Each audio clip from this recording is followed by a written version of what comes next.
Emily couldn't understand why Jason was so obsessed with this aquarium. They'd been living together for almost 10 years and he had never once told her he was into fish. Now the huge 600-liter tank stretched along the entire wall of the living room. There swam back and forth just two mullet, mustachioed scaly fish, each centimeters long, 10 centimeters. At the bottom of the aquarium, my husband had set up models of sunken cities and ships, and he'd even bought imitation chests of gold. "Jason, how much money did you put into this?" "You always said it was expensive and a hassle to get a dog," Emily asked. Sure, Jason had a good job, but you couldn't call them rich. He was a frugal man too, and he wouldn't even let his wife spend money at beauty parlors. He said she could dye her own hair and get a manicure. Not so much, but look how beautiful everything looks. I can come from work, look at the fish, plants in my sunken city, and make good decisions. I was advised to get an aquarium by Mike, my new partner. He went up dramatically after he got one, Jason replied. Jason had talked about Mike many times before, almost raving about his new acquaintance. So all he heard was Mike this, Mike that, as if he were the end of the world. Emily hadn't noticed that about her husband before. He seemed to prefer to make his own decisions.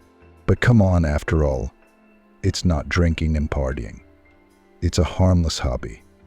But since Jason wanted this aquarium so badly, she'd endure the hassle of cleaning it, changing the water, and feeding it.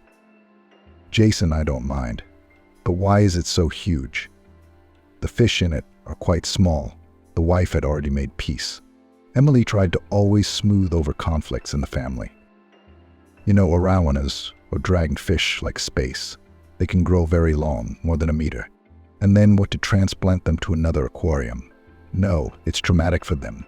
It is better to immediately buy one that fits," explained the husband, and also added that you cannot open the lid for a long time.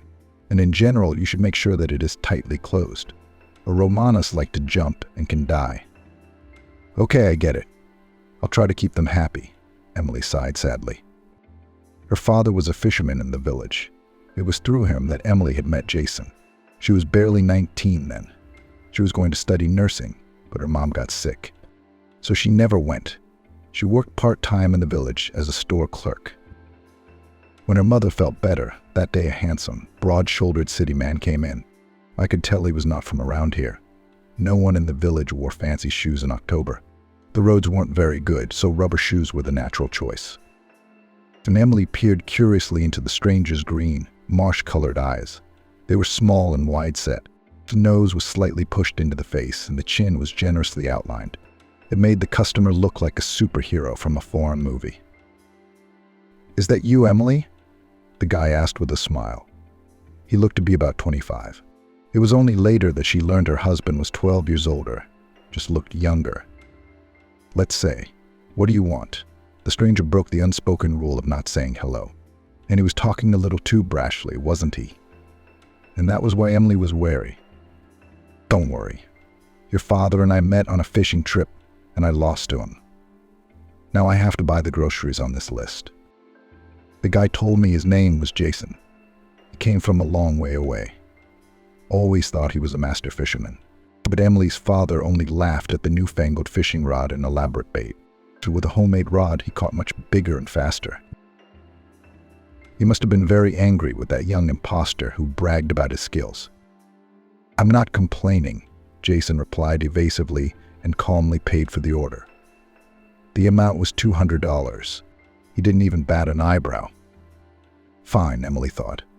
You think if you've got money, everyone's going to jump on you. This Jason was obviously flirting with her. He'd suggested going to a club tonight to unwind. "I prefer to stay home and not go to a club. And you shouldn't either. The locals don't like it when the townspeople take their girls away. That's putting it mildly." Emily decided then to warn the catcher. Sure, he's nasty, thinks a lot of himself, but he did them a favor nonetheless. Father hadn't been feeling well lately. It was hard to earn a living.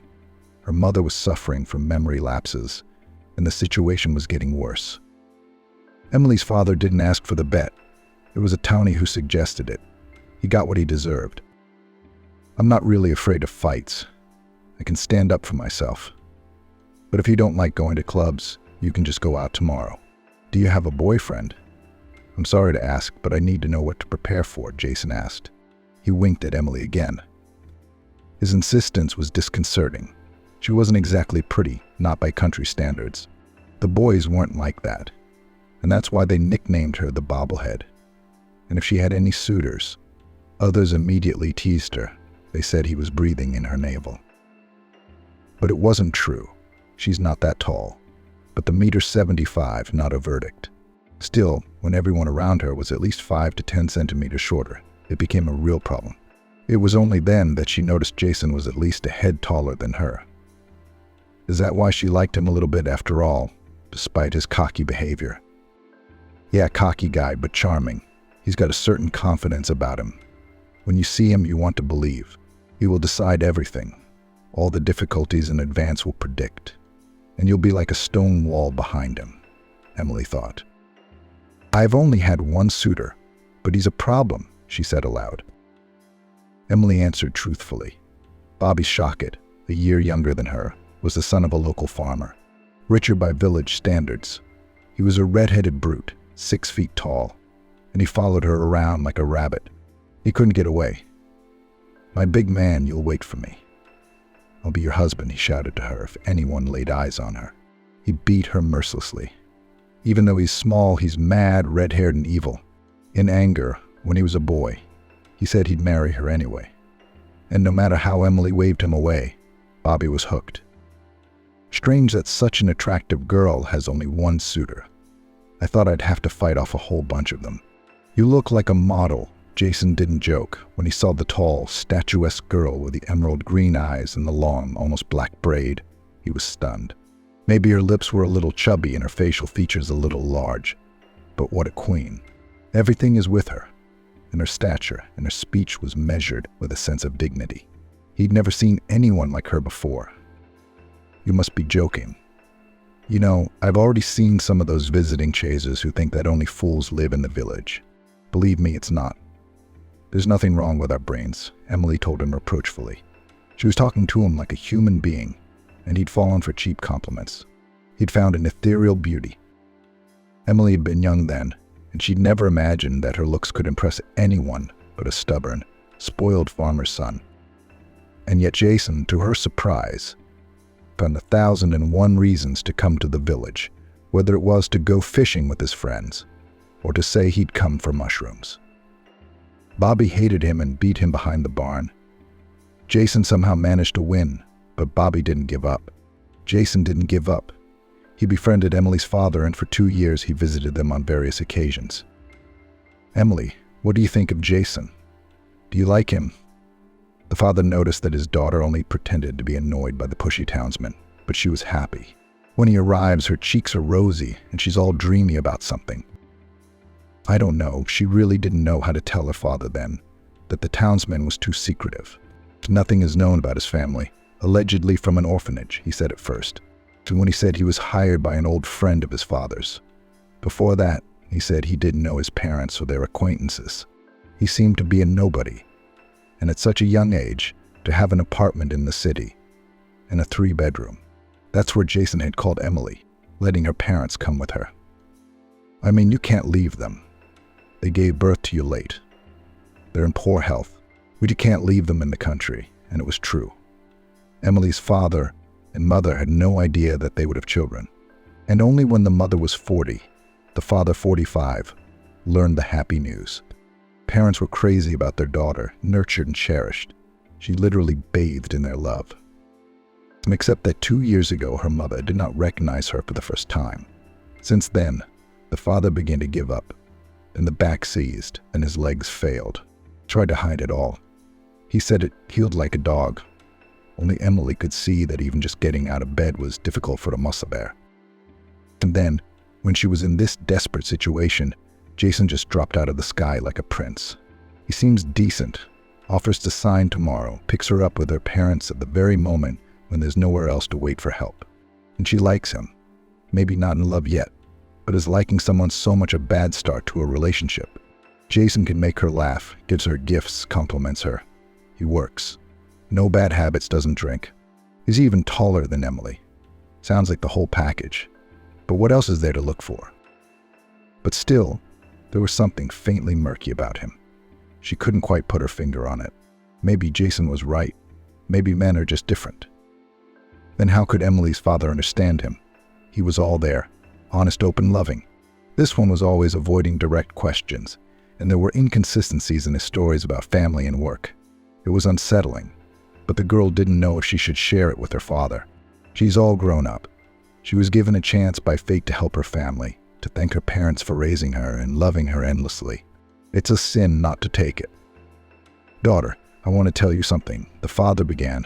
"I know you're worried about your mother and me, but if you're not sure about Jason, you shouldn't marry him. I've got a little savings. We'll get by. We'll see." Her father was wise, realizing without saying anything that Emily wasn't entirely sure she wanted to marry a pushy townie. "Don't you like him?" she asked bluntly. "You know, I can't understand him, and that's not a good sign. I'll tell you honestly, even if you married Bobby, I'd feel better about it. Yeah, he's got some dope playing in him right now, but he'll calm down and be a normal, responsible man. There's no need to rush into it," Dad said. "Dad's right. It's not so much that I like Jason, it's that he'll solve problems. It doesn't have to be that way.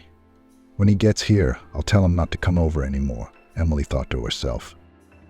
The decision seemed so clear and deliberate that Emily was sure it was the right thing to do. Of course, she would never marry Bobby. He was too much of a tease. Maybe he wasn't a bad guy in his own way, but Emily wasn't going to live with him. Let someone else put up with the antics of the local rich man's spoiled son. Jason didn't arrive until a month later and attended Emily's father's funeral. Her father's death had taken a toll on the girl. It seemed to her that the life had gone out of the house. It stood without windows, without doors, blown through the air. Even though it was only September, it was as dank as if winter had begun. One good thing was that her mother didn't realize that her beloved husband had died. Emily had asked the neighbors not to invite her to the funeral. Her mother, for some reason, thought some neighbor had died. She had forgotten she was married at all and thought she was Emily's little sister. Well, maybe God spared Mom. That's why he gave her this disease. But I have to take care of her, she thought. Jason, having learned about her grief, flew over instantly, organized everything, paid for everything. Emily was grateful to him. The decision not to commit to him seemed foolish. She couldn't afford romance. Right now, she and her mom just needed to survive, and she wasn't likely to pull it off. The money would run out. And then what? Not much in savings. "Emily, listen. Let's get married. I want to get you and your mom out of this village. Everything here will remind you of your father." Jason said it without his usual smugness. He just looked into his eyes, quietly and carefully. He'd won her over. Emily hadn't realized he could be so compassionate and sympathetic. "Jason, but that wouldn't be fair of me. You're very charming. It makes me feel good that you can solve problems and all that. But it's not like I've had time to love you yet," the girl admitted. She didn't want to start her life with deception. "But I'm already sure. I only need you," he replied. Also then did not say a word about love. But Emily did not pay attention to it, and only then remembered more and more often that the cherished "I love you" he never once said. And so it was settled. They quietly signed. Everything was honorable. Jason moved her and her mother back to the city. And Emily was thrilled that her longtime admirer had gone to the city to study to be a cop. Bobby was bound to say something nasty. And then family life began. Jason was on the road most of the time. He was weird about money. On the one hand, he paid for his mother's caregiver and even let her order cleaning services. But on the other hand, he was careful not to let his wife handle the money. It was as if he was afraid that one day she would slip away from him. He didn't trust her. Once or twice a week checked all expenses to the exact cent and did not give expensive gifts. Even once joked that gold and jewelry are given only to wives who want to give a chance to leave as soon as possible. He often told me that Eastern women demand as many gold bracelets and rings as possible to put on themselves if their husband kicks them out. "But you don't have any such plans, do you?" Jason asked once again when Emily asked for permission to pass her driver's license and drive his car, which was sitting idle most of the time anyway. After all, wasn't he home all the time? "No, why would you think that? We seem to be doing fine. It just pains me not to have a baby," Emily replied. It was a subject they rarely discussed. It was painful.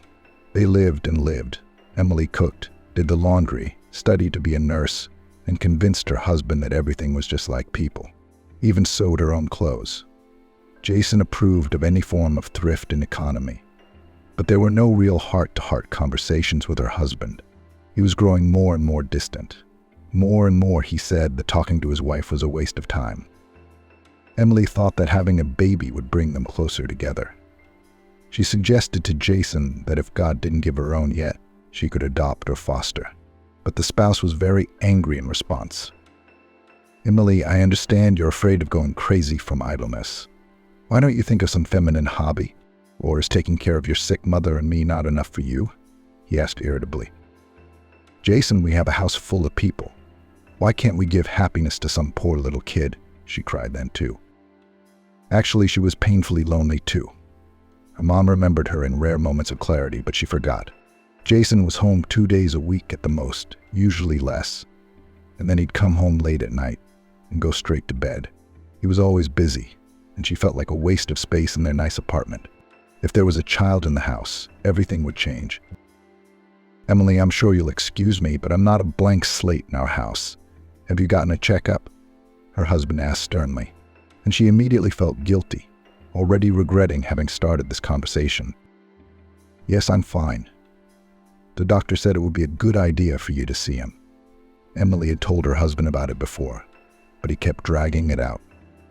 "I told you, I'm perfectly fine. Isn't my word enough for you?" He almost burned her with his gaze. "Look, but what makes you so sure? Do you already have a kid?" Emily was beginning to think more and more her spouse really did have a son or daughter growing up somewhere. And that's why he's so relaxed about his spouse not being able to give birth. There's an heir somewhere. Whatever. I see the topic of the child has already turned into paranoia. So here's to shut it down once and for all. Remember, I do not need orphans and other nonsense. Give birth yourself or forget about children. Cut off the husband and went to bed, loudly slamming the door. Emily hadn't brought it up since then. Sometimes she thought about the fact that Jason couldn't have children, but it hurt him. That's why he's so angry. There were also thoughts that his spouse has bad genetics, and that's why he doesn't want kids, and he doesn't want to say it outright. Emily didn't know how to solve this issue yet. If her husband had a warm and close relationship, it would be possible to somehow shorten the age of 2. And after all, a man and woman are also a family. But as it happened, she was used to him, and even loved him in her own way. Jason, on the other hand, had come to see her as a free addition to the house. The admiration and adoration was gone from his eyes. If he hadn't loved her completely before, but at least he'd considered himself lucky to have her, he wasn't even jealous now. He stopped asking how she spent her time and who she socialized with. They were like these two mustachioed fish that swam past each other in a huge aquarium, not even touching against the backdrop of youth, a sunken city, ships and chests of gold. Maybe that was why the aquarium annoyed her so much. It reminded her too much of the current situation. Mom liked the aquarium. She childishly admired the mustachioed fish, looked at the details of the sunken city, columns and copies of ancient statues. We should change something. The daughter looked pale. There was a rare day when Mom offered something sensible and true. "How are you feeling today?" Emily asked the small, almost thin woman. All that remained of the old mom were the huge emerald eyes and the voice of the treasure she'd inherited. They remained bright, radiating kindness and light, though Mama remembered little. Her beautiful soul continued to love everything and everyone around her. And Mom's mood was almost always good. "What kind of mom am I?" "I'm your little sister," she laughed. The intelligence that shone in her eyes turned out to be an illusion. Mommy didn't even remember who her daughter was. "I'm sorry, Mommy." Emily called her by her name as she asked, and again clarified how she was feeling. "Fine, can I try on your dresses? Your husband has already left." Mom wasn't very reality-oriented, but somehow she remembered when it was best to stay out of Jason's house and not annoy him. "Sure, except they're big for you." Emily shook her head bitterly. It was as if her mom was drying out and shrinking in size every year. Would she leave her too? Who would she live with? With the silent fish? "It's okay. I'll grow up soon and be as beautiful as you." Her mother looked at her lovingly and threw herself around her neck. The memory is gone, the love remains, Emily thought with surprise. She used to think that when people said that love was the most reliable investment of time and energy, they were just pretty words. But that's just the way it was. No one can be sure of keeping their mind, health, and wealth, but love never goes anywhere. Emily often dreamed of her daddy hugging her and thanking her for taking care of her mom. Even though it was all just in her dreams, when she woke up she felt warmth in her heart. Emily was very comforted by the thought that someday up there in heaven she would be together with loving people, and they would be young and beautiful again, and her mother would be sure to remember her. "Are you beautiful now?" Emily sighed sadly. She suddenly thought that she didn't have a baby. Probably because that was the role Mom was in right now. The thought seemed sacrilegious to her. No, she wouldn't rush her mom into the other world to have a real baby in her life. All in good time. Maybe when she's in her 40s she'll have someone. Her parents gave birth to her late in life. What if it's a family tradition? Her mom laughed happily as she ran to measure her dress. Emily, on the other hand, remembered that Jason had left a good sum of money to call someone to help with the aquarium, clean the huge glass rectangle, replace the water in it. Not an easy task. She decided to call a housekeeper. Let someone earn money, and she would really need the help. The phone number in the ad was answered by a pleasant young woman. "Yes, of course, I can help with house cleaning too. When to come over?" At least now, Emily was glad that she wouldn't have to deal with the glass monster alone. Anna turned out to be a pleasant, red-haired young woman, not yet 30. She said she'd grown up in the village too, and it turned out that they were fellow countrymen. "I wouldn't have thought you were the cousin of the Bobby who's been bugging me with his advances." Emily was delighted to learn that she was related to the funny little fellow who had tormented her with his love. "And you shouldn't laugh. Bobby, by the way, has become a good policeman and often thinks of you. He's a good man. He even helps me out with money. I couldn't raise the kids without him. Sarah said that even though she's only 20, she had to adopt her late sister's boys. What do you do if they get sucked into the water when boating to a neighboring village?" Turns out Sarah lived with her parents on the opposite shore. That was why they hadn't met Emily. "Come on, Sarah, it's not like I'm being mean. If you must know, my late dad used to say Bobby would be a real man someday. He even recommended we wait for him," Emily said. Emily felt embarrassed that she had unwittingly offended her countrywoman, but she couldn't help her feelings. "Of course you should marry for love," Sarah sighed. That hadn't worked out for her either. So soon as her seemingly devoted fiancé found out that she was adopting 3 boys of different ages, he immediately disappeared and married someone else the same year. Maybe it was for the best. Fate has saved. It was only after the wedding that I found out that he was having an affair with a lot of people, and I was so naive, believing that I was the only one he had," she added. "But you have kids, and I dreamed so much, but I cannot give birth myself. Although everything seems to be normal on the female side, and my husband won't let me take anyone from the orphanage," Emily said. "I guess life is like that."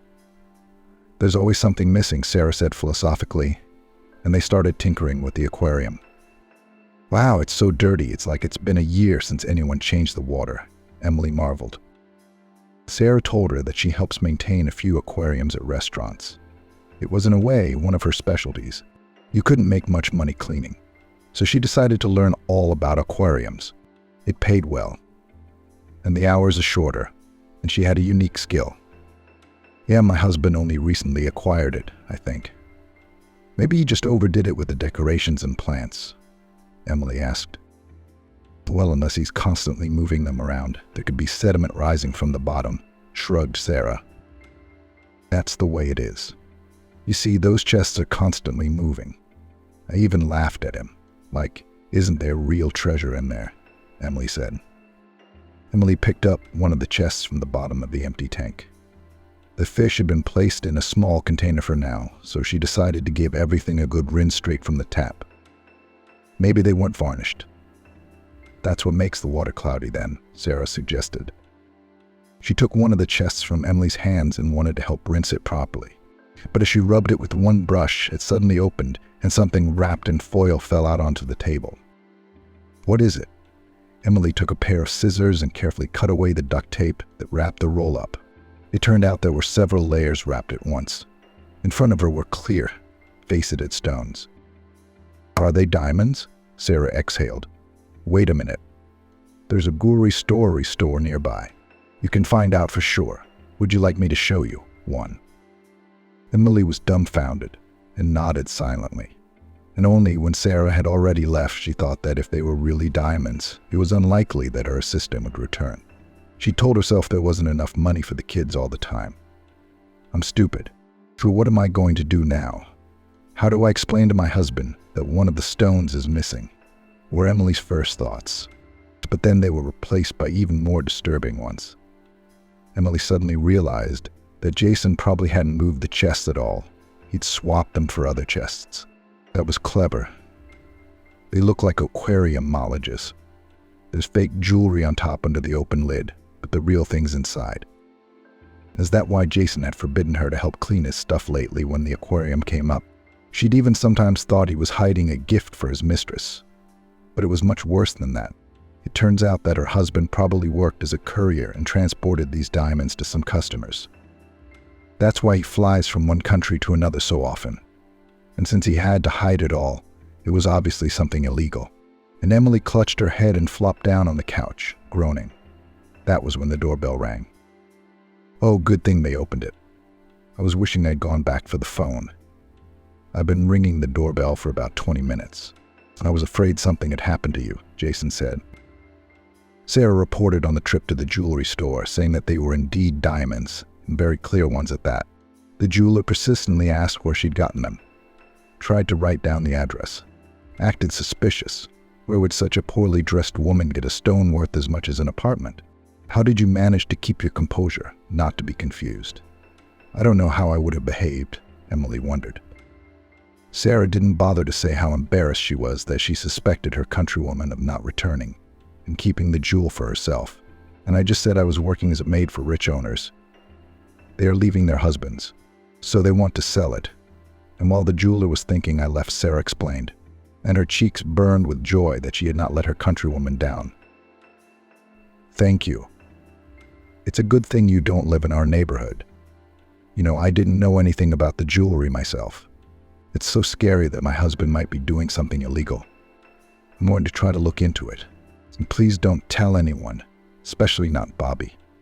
You know the police are no help in family matters, Emily blushed. She handed Sarah all the savings she had at the moment. Oh, really? You don't have to pay that much at all. But of course, I won't say anything to anyone. You can be sure of that. You know my situation.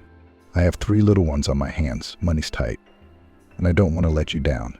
Of course, you and your husband are on your own, but be careful. Call me if you need anything.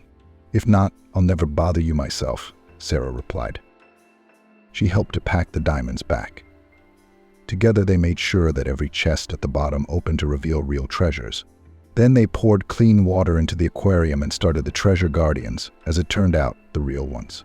Sarah collected the water spilled on the floor and said goodbye to the landlady. Emily looked in on her mom. She was asleep with her daughter's dresses scattered around her room. One pink one was cradled in her arms. Apparently liked it the best. "Oh, Mom, things are happening here."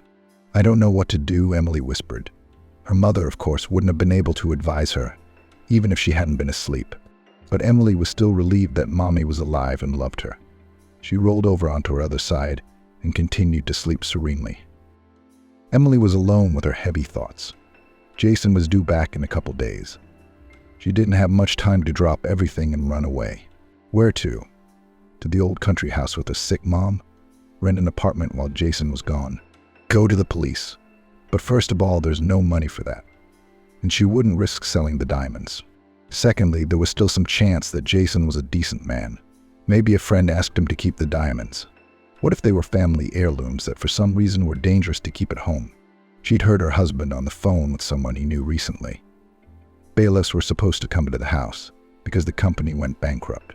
Maybe he's hiding the jewelry so there's something left over for a rainy day. Yeah, they don't have the closest, warmest relationship. But that doesn't mean the husband's a criminal.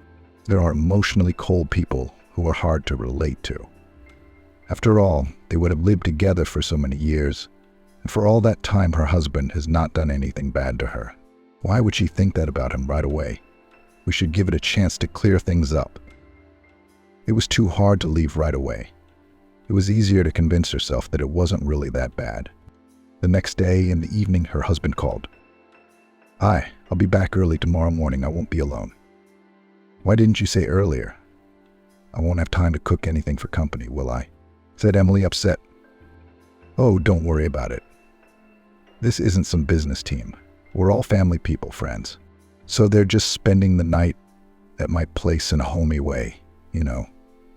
They're from out of town, and we're all going to be tired. We don't want to be stuck in hotels. So just get the rooms ready. Can you sleep over one night with your mom, by the way?" Jason asked affectionately. "Sure. Well, I'll try to cook something I have time for, though," Emily promised. She wasn't too pleased that her husband wouldn't be alone. She had wanted to talk to him alone so badly, and it just so happened that he was arriving with company at that very moment. Jason didn't show up in the morning, but just in time for dinner. Two of his friends did have wives, so one brunette in a bright red dress was without her husband and didn't look married at all. "Oh, will your spouse be here later?" Emily asked her. "Maybe he will," she laughed hoarsely and glared at Jason, as if it were up to him whether or not her husband showed up. "Honey, don't mind him. Katie has a peculiar sense of humor. She and her husband just have a complicated relationship. They seem to have a child together, but she doesn't want to live in the same apartment with him." Emily's husband knew a surprising amount about this Katie's family. And even stranger was the fact that Jason had suddenly decided to gossip about someone else's family in her presence. It was unlike the normally reserved man. "Maybe my husband is doing something wrong and has too many secrets," Katie asked defiantly. She was pushing hard on the red stuff. It was evident in her complexion and agitated state. "This conversation is going in the wrong direction. Those two are just competing on the job. That's why they're fighting. Don't mind them," said the full bald man, the oldest in the company. "I try not to torture my wife with work talk. Her job is just to be beautiful and organize a comfortable home." Jason smiled. The brunette returned but remained silent. The others began to praise the homeowner's cozy home and toast it to his beautiful wife. Katie continued to stare at Jason all evening and laughed inappropriately when he talked to Emily about something. She felt uneasy. Who is that, anyway? A mistress. But why did Jason bring her home? Emily didn't understand a thing. The evening was ruined. It was a good thing the visiting nurse was entertaining her mom that evening, so at least she didn't have to worry about that tonight. "Jason, will you help me in the kitchen?" She made it clear several times that there was an urgent conversation to be had. "But you usually do just fine on your own," her husband exasperated. "Yeah, but that's not the point. I have a conversation to have with you," Emily was finally forced to admit. "Honey, you can see I'm tired. Is it something urgent? Are you giving birth right today?" Jason, for some reason, decided to hit exactly the sore spot. Even his companions and their wives stared at him in surprise. Only Katie laughed gloatingly, as if she was enjoying Emily's humiliation. "No, but it's an emergency. I'll wait for you in the kitchen." Emily stood up defiantly and walked out. No one followed her. She waited 10 minutes and suddenly heard loud exclamations in the living room. "He might die soon," shouted a full man. Emily ran out and saw Jason lying unconscious on the couch. The brunette looked at her reproachfully and said, "You're not keeping a good eye on your husband. Didn't you see that he didn't look well all evening? I can see why he doesn't look after his health." "And I didn't know anything," Emily said, confused. Emily thought he was just tired after the trip. She tried to feel for her husband's pulse, but the full-figured man pushed her away. "It's best not to touch him. The doctor will be here any minute. You don't want to finish him off." Emily tried to say she'd finished her nursing course, but the doorbell was already ringing. She ran to open it. The ambulance did indeed arrive surprisingly quickly. "It's so urgent we need to hospitalize him. Are you with us?" the doctor asked her. "Of course. I'll just give instructions to the nurse." Emily asked the nurse to stay with her mom a little longer and left some money. Already on the road, they managed to find out that they were not going to the city hospital, but to a private clinic. "Don't worry. We've known Michael Matthews for a long time. He paid for everything. A free ambulance, would have been traveling for how long? And it sounds like he saved your husband's life. the doctor said, and went on to praise the guest at length. Thank him, of course, was all Emily could say. It was all wrong somehow. Her husband had gotten sick for no good reason. He didn't look sick or tired at all, and the guests were alone. The nurse hardly left Mom's room. Of course, they didn't know anything about the jewelry, but it was still kind of scary to leave strangers in the apartment. But it was too late to think about that now. It took them an hour to get to the clinic. The building was small and suspiciously shabby. Your husband has a congenital heart defect. It's very serious. We need to move him to the regional hospital, the doctor said after the examination, which took another hour. She also sternly explained that they couldn't transport him there for free. But Michael Matthews is supposed to be paying for the treatment. Emily's head was spinning with all the events. She couldn't keep up with them and didn't understand anything. Yes, and we'll put the money back into his account. In the meantime, your spouse needs to be taken to the regional. Were you ready to take him at your own expense? The doctor asked. I don't have much money. Emily pulled her wallet out of her husband's pocket. She herself hadn't even thought about money when she left, and now she was berating herself for it. Katie was right, she was a bad wife, and she was angry with her for nothing. It's not much, but it's enough. The doctor went to arrange transportation, and Emily asked permission to see her husband, but was informed that he was too weak and generally under IV, so that couldn't be arranged right now. Emily was finally convinced of her helplessness and cried with resentment. While she'd suspected Jason, she'd missed his attack. And how would she feel about losing the only person who cared about her at a time like this? What would she remember? The way she tried to poison the last hours of his life? It was very bitter, and Emily felt ungrateful and destructive. Jason may not be perfect, but he tried. He'd worked hard for her on those business trips, and she hadn't appreciated it. That's how it works. When it took another hour in the ambulance to the regional hospital, the doctors wouldn't even let her touch her husband, who never opened his eyes or said anything. Honey, I'm sorry, get well. I really need you, she whispered to him through her tears. But there was no response. And there was no money left to get a cab home. She spent the night in the hospital right in the corridor, sitting on an uncomfortable metal chair, and she had nightmares. Her husband was in a coffin at the bottom of an aquarium. His body was covered in diamonds. She cried silently. She couldn't breathe because she was underwater too. Hey, go home. In the morning, the nurse woke her up and told her that she couldn't help her husband for the time being. When he got better, she did a call. So will he live? That's all Emily wondered. The nurse called the doctor, who, after half an hour, confirmed that Jason had been placed in a special room and all the necessary care had been arranged. But she couldn't see him yet. The doctor promised to contact her when visits were allowed. Emily took 2 transfers to get home. When she arrived, she was literally exhausted. How's Jason? He's fine. The nurse was very happy to see her. It looks like it should be all right, Emily said. Did your guests leave last night? Emily thought that was kind of odd. But in the end, it was even better. But she didn't have the energy for hospitality at all right now. Emily and those strange people were playing with the fish. I told them they didn't like it, and no one listened to me, Thomas told her suddenly a few days later. Maybe you imagined it. Emily remembered that her mom thought of her as an older sister. I'm not. I'm an adult. They pulled out the trunks and put the others in there. And the fattest one called me a crazy old woman for some reason. Even though I explained that I was in 2nd grade and a very good girl, the mother said resentfully. Emily asked her for other details. Mom had indeed seen the guests. There was no doubt about that. She described it in great detail. Only the horrible thought of missing diamonds suddenly crept into her head. Emily pulled out the trunks, opened the bottom, and was stunned. There was nothing inside, nothing. And she knew for a fact that before the guests had come, the chests had been full of diamonds. So the guests had taken them, while she was at the hospital with her husband. We need to talk to Jason. It's very important. The doctor told her that her husband had already regained consciousness. Yes, hello. This is Jason's wife. I need to talk to him, she yelled into the phone. Look, I understand you're worried, but for now, the patient shouldn't be worried. It could cost him his life. The nurse said this both yesterday and the day before. Emily had already memorized those words by heart. It really is very important. If you don't put him on the phone, I'll come over and talk to him anyway, she said in desperation. So even though she knew her husband was undergoing serious treatment, there were valuables worth a huge amount stolen. Emily had to tell him. Jason was the only one who would know what to do in this case. I hate to say this, but someone has to help the patient survive. If you don't care about him, then it's our duty to save him. We simply won't let you in.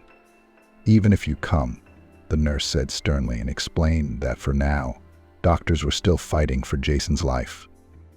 I'm sorry, of course. That's the most important thing. Emily burst into tears into the phone, and the response was simply to drop the call. She wouldn't feel so guilty if she saw that Jason was actually quite awake and cheerful. "So, have you calmed down, my boar?" he said with a laugh to the brunette who was posing as a nurse and answering his phone, eager to come over to revive you with a kiss. Laughed disdainfully Katie. "You know, I'd rather you did that." He pulled her gently to him. She laughed and climbed into his lap. Jason wasn't going to die. He wasn't even sick. He had to play this whole thing out just so his guests would learn the lessons of the aquarium. The aquarium had a very expensive security alarm system, and it only went off if someone opened the bottom. Jason didn't think Emily would open the diamond boxes. He'd planned an alarm system in case one of the partners decided to sneak in and rob him. And what was his surprise when he saw on the video camera that some unfamiliar redhead and his wife had decided to get the treasure. He wasn't going to explain anything to his wife, so he came up with his cunning plan with the hospital and the guests. "And that one looked at me so funny all evening. You can see that she loves you, jealous. And by the way, she's not as ugly as you said." "Pretty cute," Katie said after the consolations were over. "Yeah, my Emily is just a redneck. Picked her up on purpose to rustle around the house and keep her quiet. There's no escape. Her mom's a freak." Jason had explained that to his mistress many times. He wasn't going to fight with Katie. It was her father, a powerful authority in the criminal world, who had once helped him transport stolen diamonds directly from the places where they were mined and sell them to interested parties. He'd also set him up as a manager to keep an eye on him, just so Jason would have an excuse to go back and forth. But of course, the main business was career work. Katie's father once sat in with his own. So when that one was put away because his tongue was too long, he decided to help his son.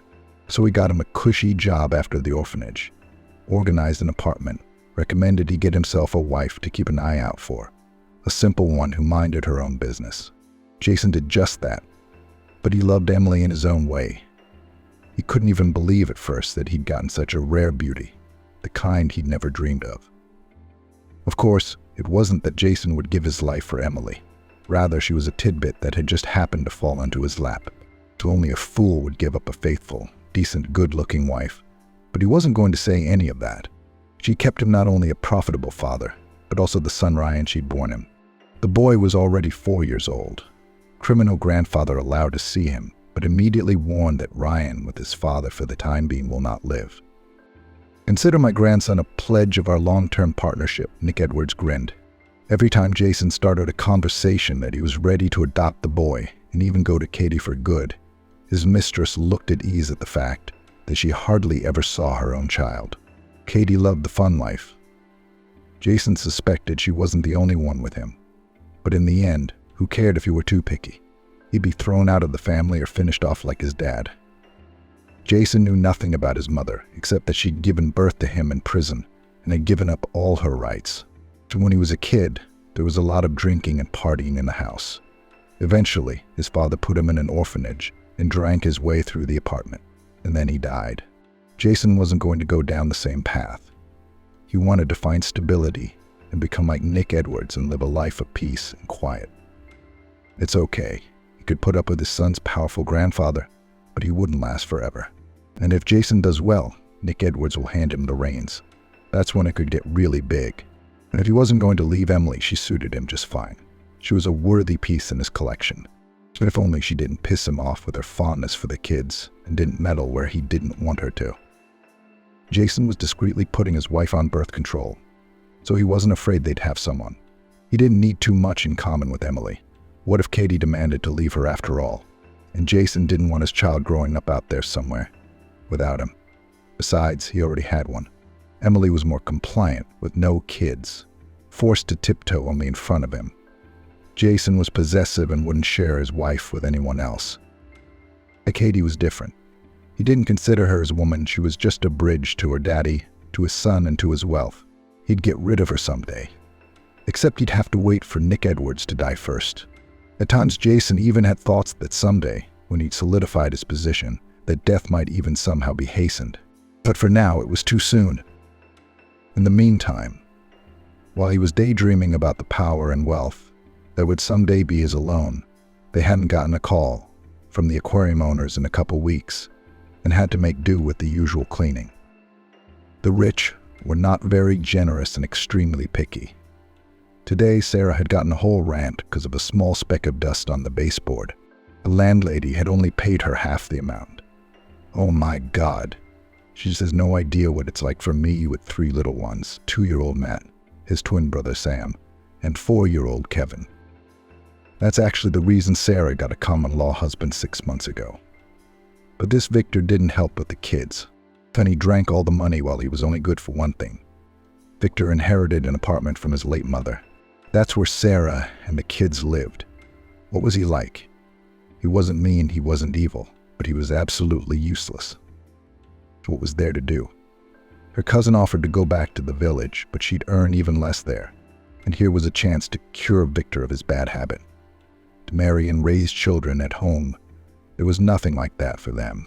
There was no normal house, no kindergarten. The nearest hospital was far away, and there were only 2 doctors and a nurse working there, specialists in absolutely all matters. No, she could not leave the city, at least for the sake of her children. So she put up with hard work and reproaches. Everyone has their own cross to bear. And no, I feel sorry for you. I would like to help you so much, Victor constantly told her. After all, you do not drink your salary and children's allowances, she sighed. It was no use. But she couldn't make up her mind. It was good that there was a neighbor with 2 children who helped with the kids when she was at work. And she in return also sat with her 2 little daughters. At least the neighbor had an elderly mother who could boil porridge, go shopping for groceries. But she had no one in town at all. She was already approaching the entrance of the house when suddenly 2 sturdy strangers in short leather jackets blocked her way, and they looked unfriendly. "What do you want?" she asked. At first she thought Victor had borrowed from someone again and hadn't paid back. This was happening more and more often. "If you want your babies to be okay, forget about the diamonds," the short-cropped blonde man said. But the other one, the bald one, just looked at Sarah gloomily and said nothing. Her insides went cold with dread, and there was more of this to come. How had they even found her? Had Emily given her away? "Look, I forgot all about it a long time ago, and I wasn't going to tell anyone," Sarah said, stammering. "Well, you're giving it all away," the blonde said with a smirk. "Keep in mind, if anything happens, it's the kids that get hurt first. They're glorious." "It'll be a shame if they don't grow up," the bald man said, and laughed so nastily that it was clear he wasn't going to spare anyone. A real thug. "We'd have to go to Bobby after all. I just can't go to the police and he'll say something." The cousin was going to be in town tomorrow. So Sarah told him she had a serious conversation with him, but she wouldn't say anything over the phone. It was just too dangerous. Wow, I didn't think fate would bring me and Emily together like this. I should take a closer look at this case. It smells dangerous. I'd even say it smells like death. Bobby told his cousin that he would try to find out everything without attracting attention. He wrote down descriptions of the 2 men and Emily's address. Sarah felt a little more at peace. Bobby's reliable after all. If he promised to do what he could, it wasn't empty words. He had once gone to the same high school. And Sarah knew that even as a child, Bobby was not the spoiled son of a rich farmer that everyone thought he was. Yes, he was easy on the eyes, but when it came to something serious, he always came to the rescue. And those who knew him intimately trusted him. Long before he joined the police force. At the same time, Emily decided to see her husband in hopes she could somehow negotiate with security. No matter what the nurse said on the phone, the case couldn't wait. Emily felt like she was sitting on a powder keg. "I'm sorry, I don't know who you called, but we didn't have a patient like that at all." The nurse rounded her eyes at her. "Wait, but he was already brought here last night." And I talked to the doctor. Emily described the doctor. It turned out that the gray-haired, mustachioed, blue-eyed, large man had never worked here. I'm sorry. Are you confused about something? You can talk to the superintendent. Anyone. The nurse talked to Emily like she was crazy. And the unhappy young woman talked to whoever she could. Even showed Jason's picture in case they mixed up his chart. No one had seen him here. Could he have just tricked her and run away, and his cronies stolen the diamonds? The thought suddenly flashed through her mind. And it was clear that Jason had simply tricked her into running away with the jewelry. But how did he know she'd uncovered the stash? She should call Sarah and have her call Bobby, Emily thought, and was surprised to learn that the guy she'd once been in love with was already investigating her. When they met after a long separation, she didn't even recognize the red-haired young man who had once chased her at first. Bobby had stretched out, was now much taller than her. He'd also grown up a lot. He was unrecognizable. Emily, I'm sorry for bothering you then. I was so afraid of losing you, he'd said the first time they'd met. Well, what can you do? I teased you too. So even. Emily smiled and noticed that the guy still blushed when he saw her. But now for some reason it wasn't annoying, it even felt good.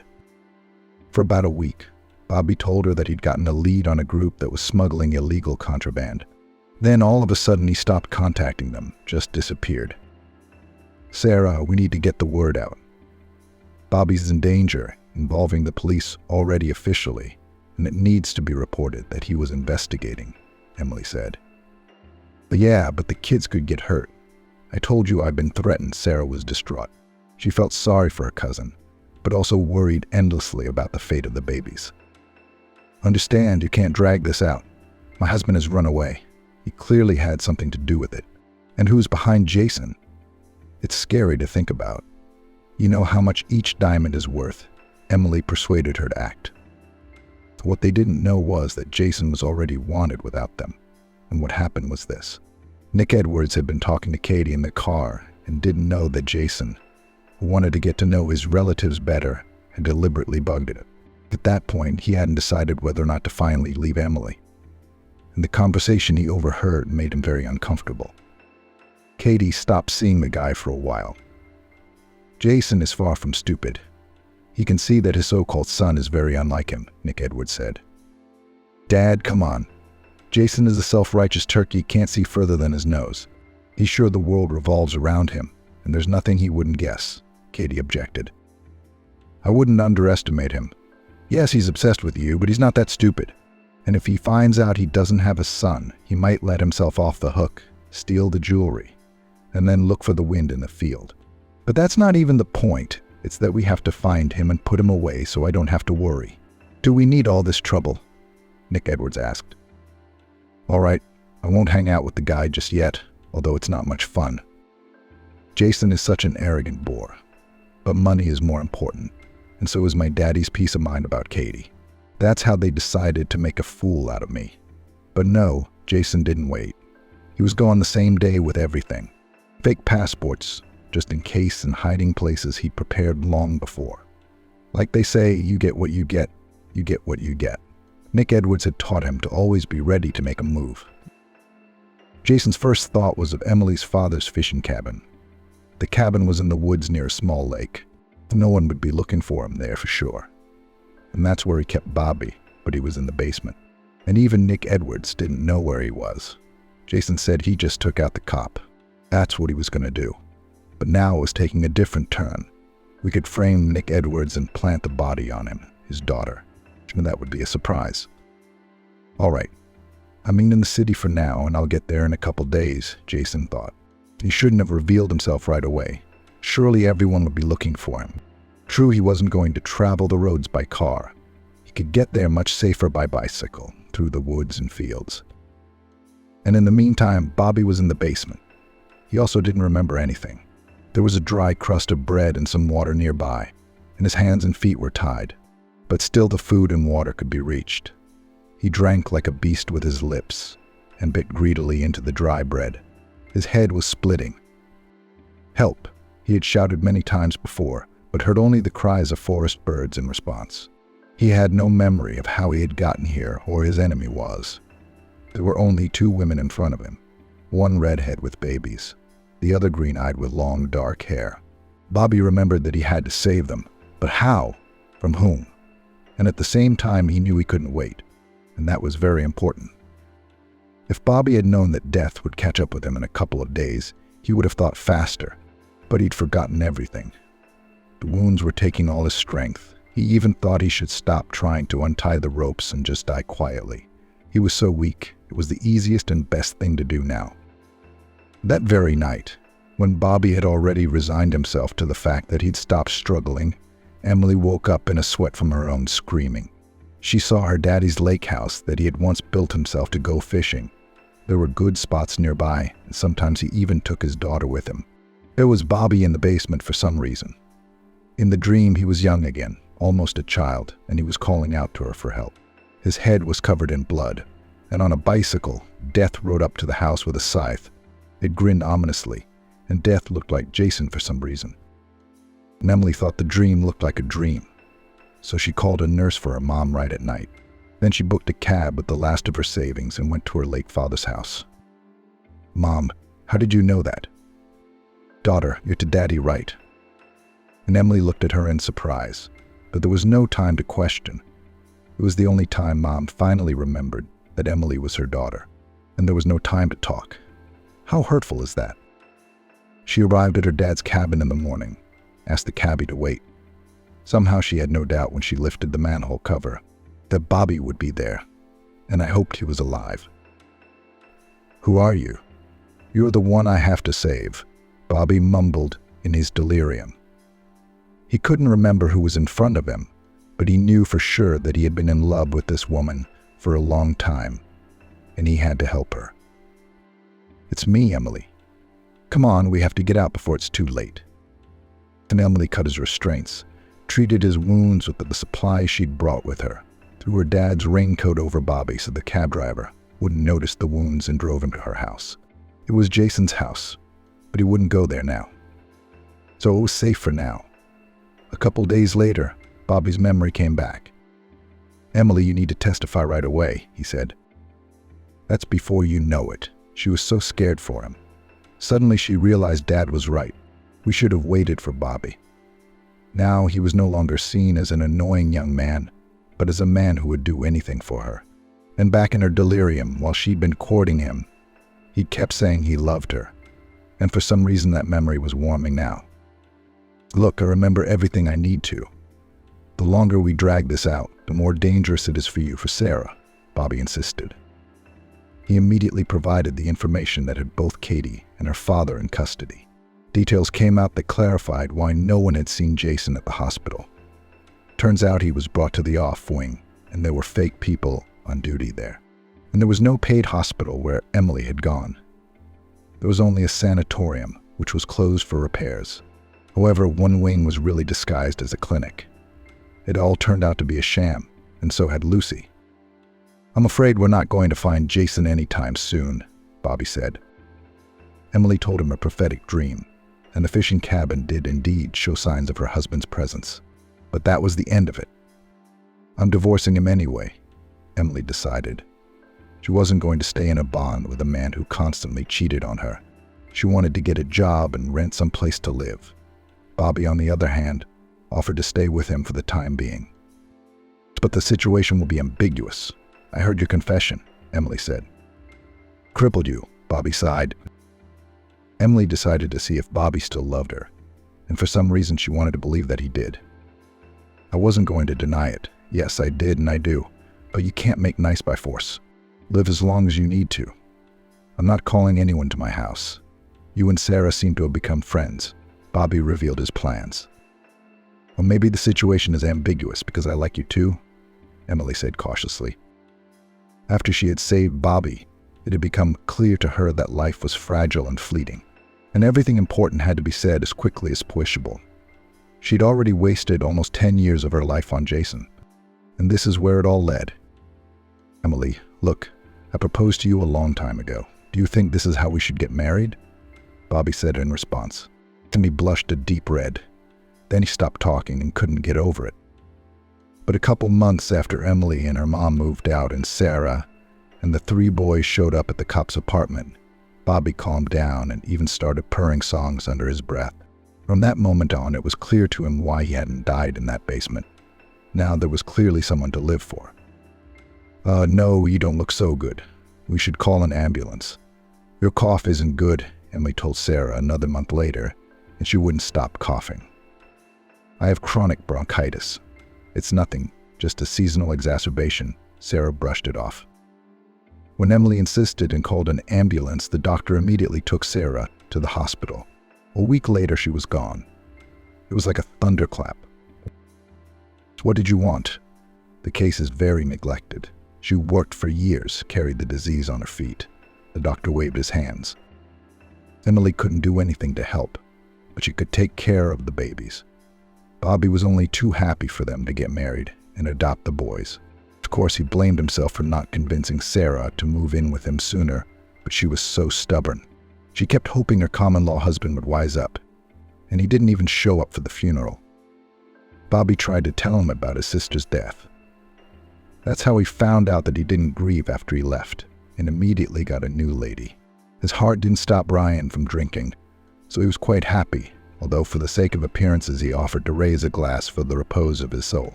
He even shed a tear, but Bobby declined. A year later, Emily's mom passed away. A month before leaving, she regained consciousness, began to recognize her daughter, happy that she was expecting a child, and was sure that the other 3 boys are also her own grandchildren. No one began to change the elderly woman's mind. "Daughter, when I am gone, you certainly do not cry. I've lived a good life. And also, go to Daddy's cottage, the one by the lake. I had a dream about my dad today. He said there's a good catch tied up under the bridge," Mom said. Emily thought she was delusional, but promised she would. They talked so much during that month it seemed like never before in their lives. Emily couldn't be happy that she had a mom again who remembered her, but they were only destined for a month of happiness. And then her mom quietly fell asleep and never woke up again. Died early in the morning with a smile on her face. "Ashley, don't cry, your mom died happy. She was excited about her grandchildren. They even remembered me and approved of me." Bobby tried to hold back the tears. He felt unbearably sorry that now that they had lived to be happy, such family and friends were gone. "I know, Bobby, but I can't help it. I once thought I didn't have a baby just because I had to take care of my mom like a little girl. Maybe it's my fault she's dead." Emily pressed herself against her husband. "Oh, don't be silly. You know what? After the funeral, we'll go over to your dad's house like you promised, Mom," Bobby suggested. He figured that the memories of his parents would have a bitter taste in his wife's mouth for a long time to come. So he just had to be patient. He couldn't get over death himself just yet. Still, life was taking its toll. The boys were running wild, and his wife was due to give birth to another son. Could he have hoped for such happiness? Jason was finally caught and put behind bars. Except he wasn't about to give up the stash. Bobby knew that Jason wasn't likely to live long in prison because he had deceived a very dangerous man, so one could understand why he kept the secret. It was the last guarantee that he would be allowed to live. "Do you remember when Mom said before she died that there would be a good catch under the bridge? I suddenly thought, what if that's where Jason hid the diamonds?" Emily said when they arrived at her late father's cabin. It could very well be. He said in the interrogation that he would have finished me off if he'd found it. It's entirely possible Jason had another thing to do here. Bobby began to feel the space under the bridge and almost cut himself on a thin, very inconspicuous fishing line. He pulled on it. Somehow Emily wasn't surprised at all when she saw that there was a polyethylene-wrapped weight tied to it. Transparent rocks. The last thing Jason had left. And for some reason, that was the day he'd been gone for mysterious reasons. He'd fallen, hit himself. Yeah, so unfortunate as to be fatal. That was the official story. Bobby and Emily turned the jewelry into the state, as found treasure and got their rightful quarter. And just in time for the couple to have a son. They named him Ben after Emily's dad. Amazingly, the day he was born coincided with the day his father was born. It's okay to branch out. Let each kid have his own room, Bobby suggested. And just in case he bought a house with a room to spare that could fit at least 3 more kids. "And you're an optimist," Emily laughed. But but she herself wouldn't mind having more additions over time. Children made her truly happy. It seemed as if all those years before she hadn't lived at all, but just existed next to a man who needed her only as a servant, and a souvenir in one person. Of course, the secret was that there was a man who had loved her for a long time, and to whom she could now reciprocate fully. Bobby had become her sun that had suddenly risen in the sky and made life meaningful, and that's what she'd said in his ear one day. And her husband replied that if he really was a luminary, he was created only to light up her and the children's lives. Emily knew that wasn't true. Bobby helped tons of people and saved lives every day at work. He was a light to so many, and his wealthy father had talked him out of his dangerous job for nothing. Emily knew her husband would always listen. That's just the way he is. He didn't want security, and he didn't want comfort. And she was sure Bobby would live happily ever after, because he was loved at home. After selling her house in the village, Stacy reluctantly walked to her son's apartment, and when she saw the suitcase. Stacy walked down the street, struggling to move her legs. She had just returned from the supermarket where she had received her pension. The elderly woman went to the nearest grocery store. She needed to buy potatoes, some meat, and she was almost out of cereals. And also milk, flour, sugar. The bag was heavy. It hadn't been a weight for Stacy before, though. On the farm, she'd thrown hay with a pitchfork, carried huge boxes, and carried buckets full of milk or water. What a lot of things she'd done. But now Stacy was a little over 70, and age, of course, was taking its toll. Her back often ached, her arms weakened.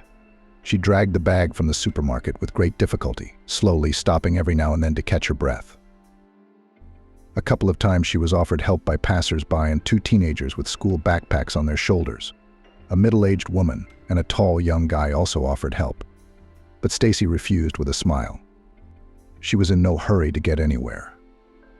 And these kind people, it was immediately obvious, were in a hurry to do their own thing. So why distract them? Stacy wasn't just walking so slowly because of the heavy bag. She just didn't want to go home, and the place she was going back to wasn't what you'd call a refuge. Her house used to be spacious, bright, cozy, with a large kitchen and a stove, 4 rooms with a front garden, and a carved fence that Stacy's father had put up, with beloved friends and neighbors. Close to home was good for Stacy, though her work was hard. She spent most of her life working on the collective farm, tending the animals and cleaning the pens. She worked double shifts to make sure her son had everything he needed. She would leave in the dark and return when the sun was already setting over the horizon. Her back ached, her arms and legs buzzed. Still, the old woman remembered those times with nostalgia. She felt much happier then than she did now. The November cold rain fell suddenly, without warning in Philadelphia, as if someone upstairs had opened a faucet of ice water. Stacy was in a hurry. The walk seemed to be canceled. She'd have to go home. There was nowhere to go. The rain was picking up and the wind was picking up. No, we can't run home, we have to wait it out. Stacy hurried to the porch of the nearest store. Here, under the canopy, she could stand until the rain stopped, and then she could go home. On the mischievous tiled plaza, people were gathered, cheerful children, for whom the sudden fall downpour was another adventure, and frowning adults, late for their business because of the rain. Stacy's gaze suddenly fell on a young boy. He stood with his back against the wall, staring blankly at the street. Bright birch eyes, sharply defined cheekbones, hair the color of ripe wheat. A real handsome man. He'd probably get a lot of girls.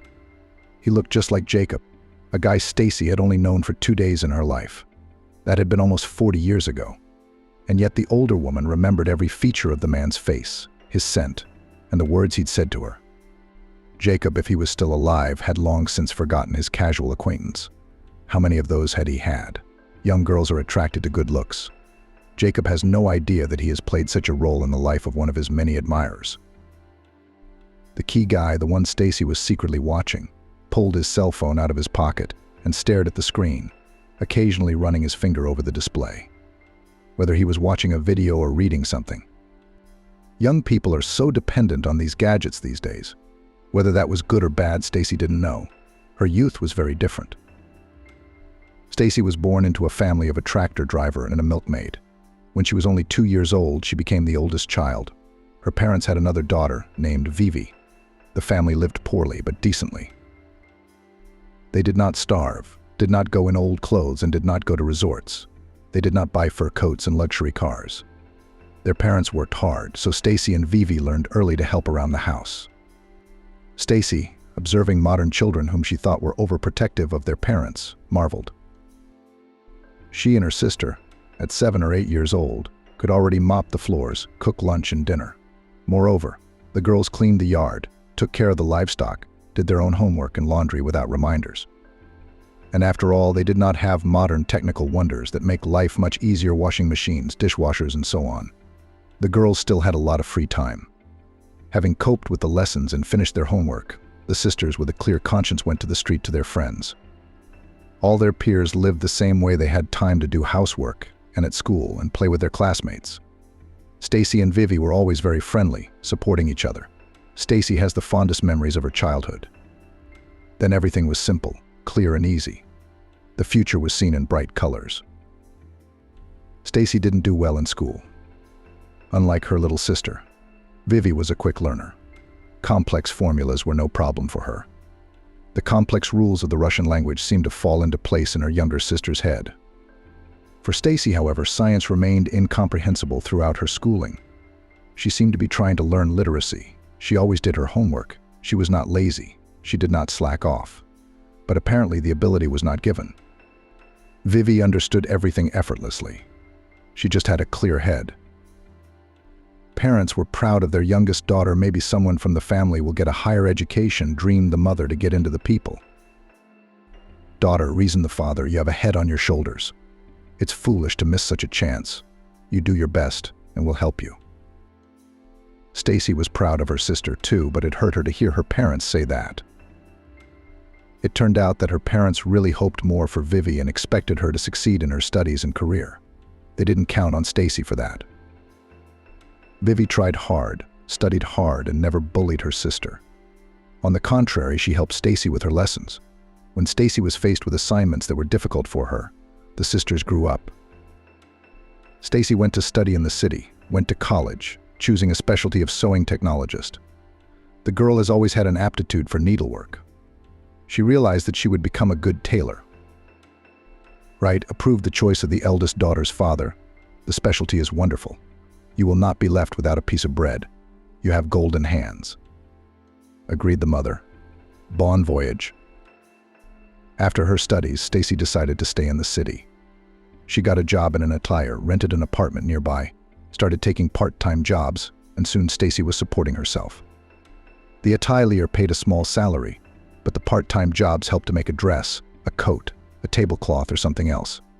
Stacy did not sit without work and money. Meanwhile, Vivi was studying law at university. How proud her parents were of her success and told their acquaintances about it. For the eldest daughter, they were calm, hard-working. Stacy will not be lost. But they were really proud of their youngest daughter, Vivi, who was smart and beautiful, and was also studying at university. Stacy was genuinely happy for her sister. What could she do? She herself was not given to gnaw on the granite of science, but she had golden hands, and it was noted by everyone. As time went on, Stacy's friends were getting married, but it didn't seem to be working out for her. She wasn't attracted to the guys she liked, and for some reason the guys Stacy liked preferred other girls. When she heard about her friends' and classmates' weddings, Stacy worried that she might end up alone, an old maid. Her parents only added fuel to the fire, asking each time their eldest daughter arrived, when will she get married? When children? When will you settle down? Vivi's parents were in no hurry to get married. For one thing, she was the youngest daughter. As long as her older sister didn't get married, Vivi didn't have to worry about it. Secondly, she was still in school, and after graduation she was going to go to graduate school. Her parents saw her in their dreams as a university teacher or even a professor. From the eldest, Stacy, they just expected human happiness, to meet a cheerful, good-natured husband, to have favorite grandchildren. Stacy was almost desperate. She looked at every guy in her neighborhood as a potential spouse and evaluated young people only from this position. Of course, such obsession did not go unnoticed and scared men away. Once there was a dance at the House of Culture. Stacy went there with her friends. She didn't like dancing very much, and loud music gave her a headache. But you could meet someone at the dance. Galia, her friend, found a husband there. They were living together now, expecting their first child. Stacy wanted the same, the love of a husband, a child, simple human happiness. She put on her best dress, tight, short, revealing her slender legs, curled her hair into curls, painted her eyelashes and lips. After looking at herself in the mirror and being satisfied, she slipped out of the house. Stacy didn't have much hope for anything, because she went to the dance once every 2 or 3 months and always came back with nothing.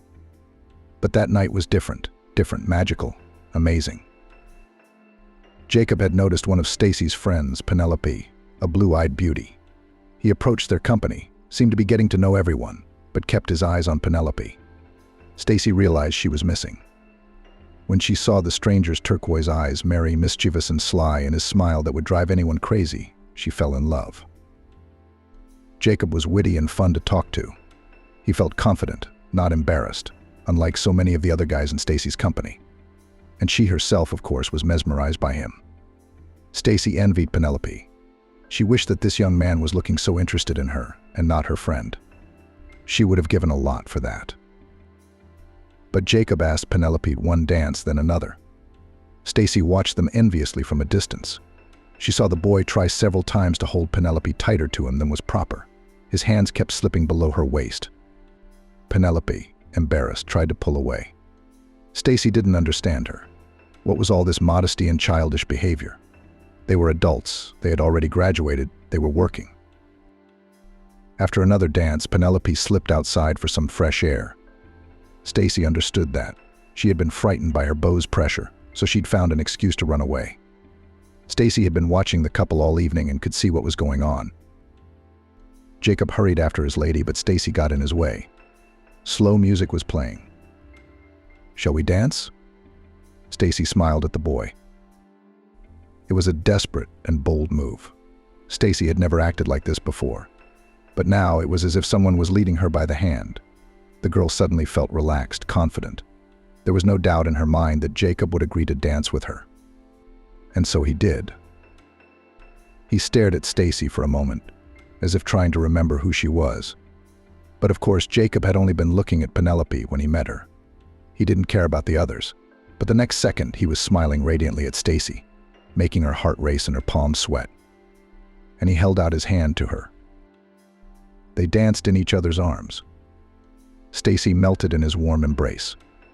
When the music stopped, he even kissed the girl. Of course, it wasn't the first kiss in Stacy's life, but she had never had that reaction before. Stacy felt dizzy and her eyes darkened. She wished Jacob could hold her like this for the rest of her life. She didn't care if he kissed and hugged her in front of everyone. Let them watch, let them be jealous. And she didn't care what or who thought of her. "Why don't we go for a walk?" Jacob suggested in a slightly husky voice. Stacy was all for it. She wanted to be alone with him too. They walked through the city at night, holding hands. Jacob said something about himself, then asked Stacy questions about her life. When he learned that she lived alone, he offered to go to her. Stacy agreed without hesitation. In the evening and at night, Stacy played a very pleasant role for herself. She imagined that she and Jacob were husband and wife who loved each other and were going to live together for the rest of their lives. It was a pleasure to be near this man, to take care of him. How happy was it to fall asleep next to the one she loved? Jacob was already asleep, but Stacy lay there, staring at the ceiling, savoring the warmth of a loved one. His peaceful breathing, the silence, the stillness. Just the two of them. Magical. Stacy realized she was in love like she had never been in her life. She never knew she was capable of such feelings. Stacy didn't know much about Jacob. He told her he lived in another city. Which city, he didn't mention. He'd tell her tomorrow. Guy came here to visit a friend. They were in the army together. This coworker had a wedding recently, so he invited Jacob. Witnesses like Jacob's leaving soon. But now everything's changed. They've met each other. Jacob isn't going anywhere, and if he does, he'll probably take her with him. The way he'd been looking at her all night. Those looks were the spark that had ignited between them, and that rarely happens. How lucky they were to meet each other at the dance. In the morning, Stacy woke up to someone rattling pans in the kitchen, but caught the scent of scrambled eggs. Stacy stretched in bed and smiled, remembering the events of the previous evening. It's Jacob. He's making them breakfast. How wonderful and romantic this is. Before meeting her lover, Stacy peeked into the bathroom. She washed her face, lightly brushed her hair to look casual, touched up her lipstick and lightly pinched her cheeks, causing a blush. She wanted to look her best in front of Jacob. He'd made her scrambled eggs, and there was ham frying in the skillet. "Good morning," he smiled. "I've been tending to your place for a while. Nothing, I was just hungry." "It's for the best." Stacy smiled radiantly. "Breakfast, almost in bed. How romantic. Why don't you come on? I'll take care of you." Jacob took out a plate, deftly placed a piece of scrambled egg on it, and sprinkled greens on top. Stacy watched his every move as if mesmerized. Her heart beat joyfully in her chest. She had finally met her man. And what a man. Beautiful, intelligent, attentive, caring. They ate breakfast in silence. Jacob seemed pensive. He was obviously thinking about something, and Stacy didn't want to distract him. "Thank you for tonight," he finally broke the silence.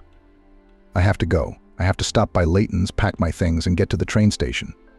The train's coming." Stacy felt like she'd been hit over the head with a sandbag. How come? Is he leaving already?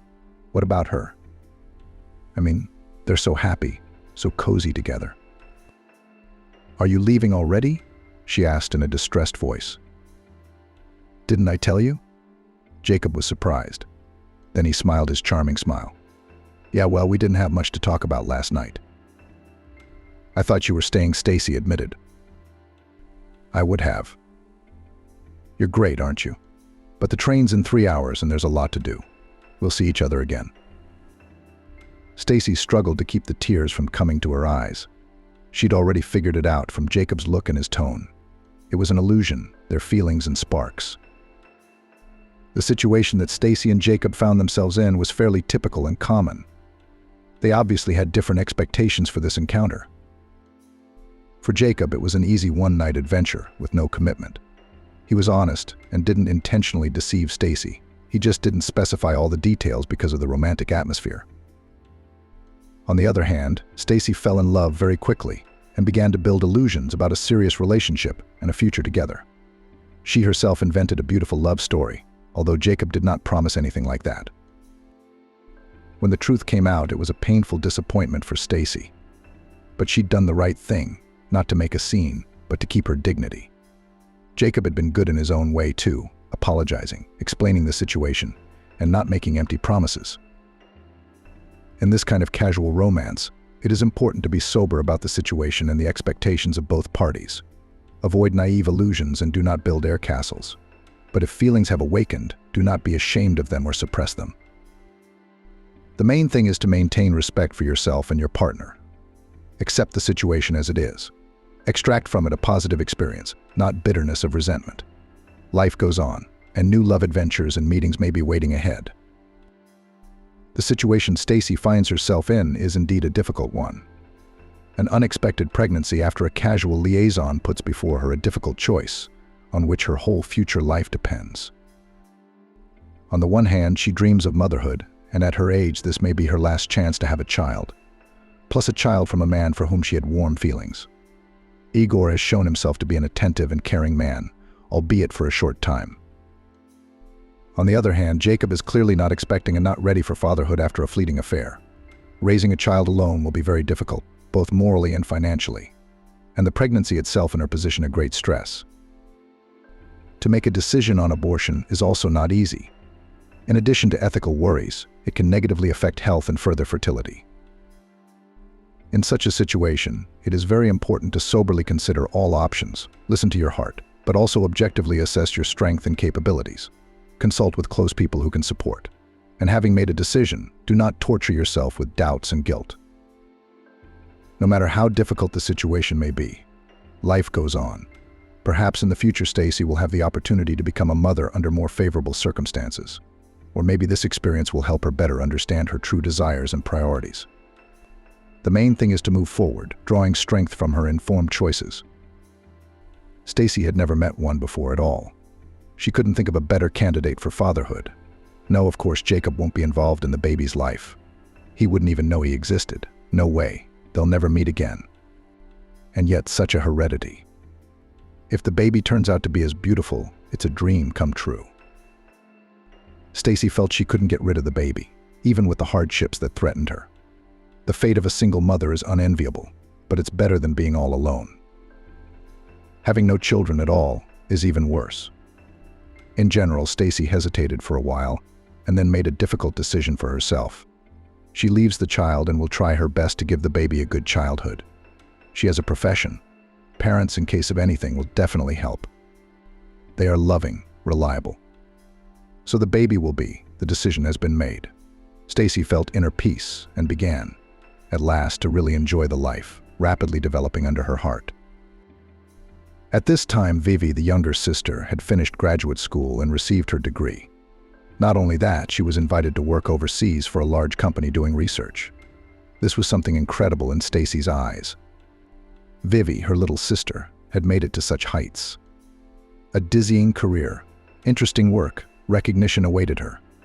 And she, Stacy, would soon be a single mom.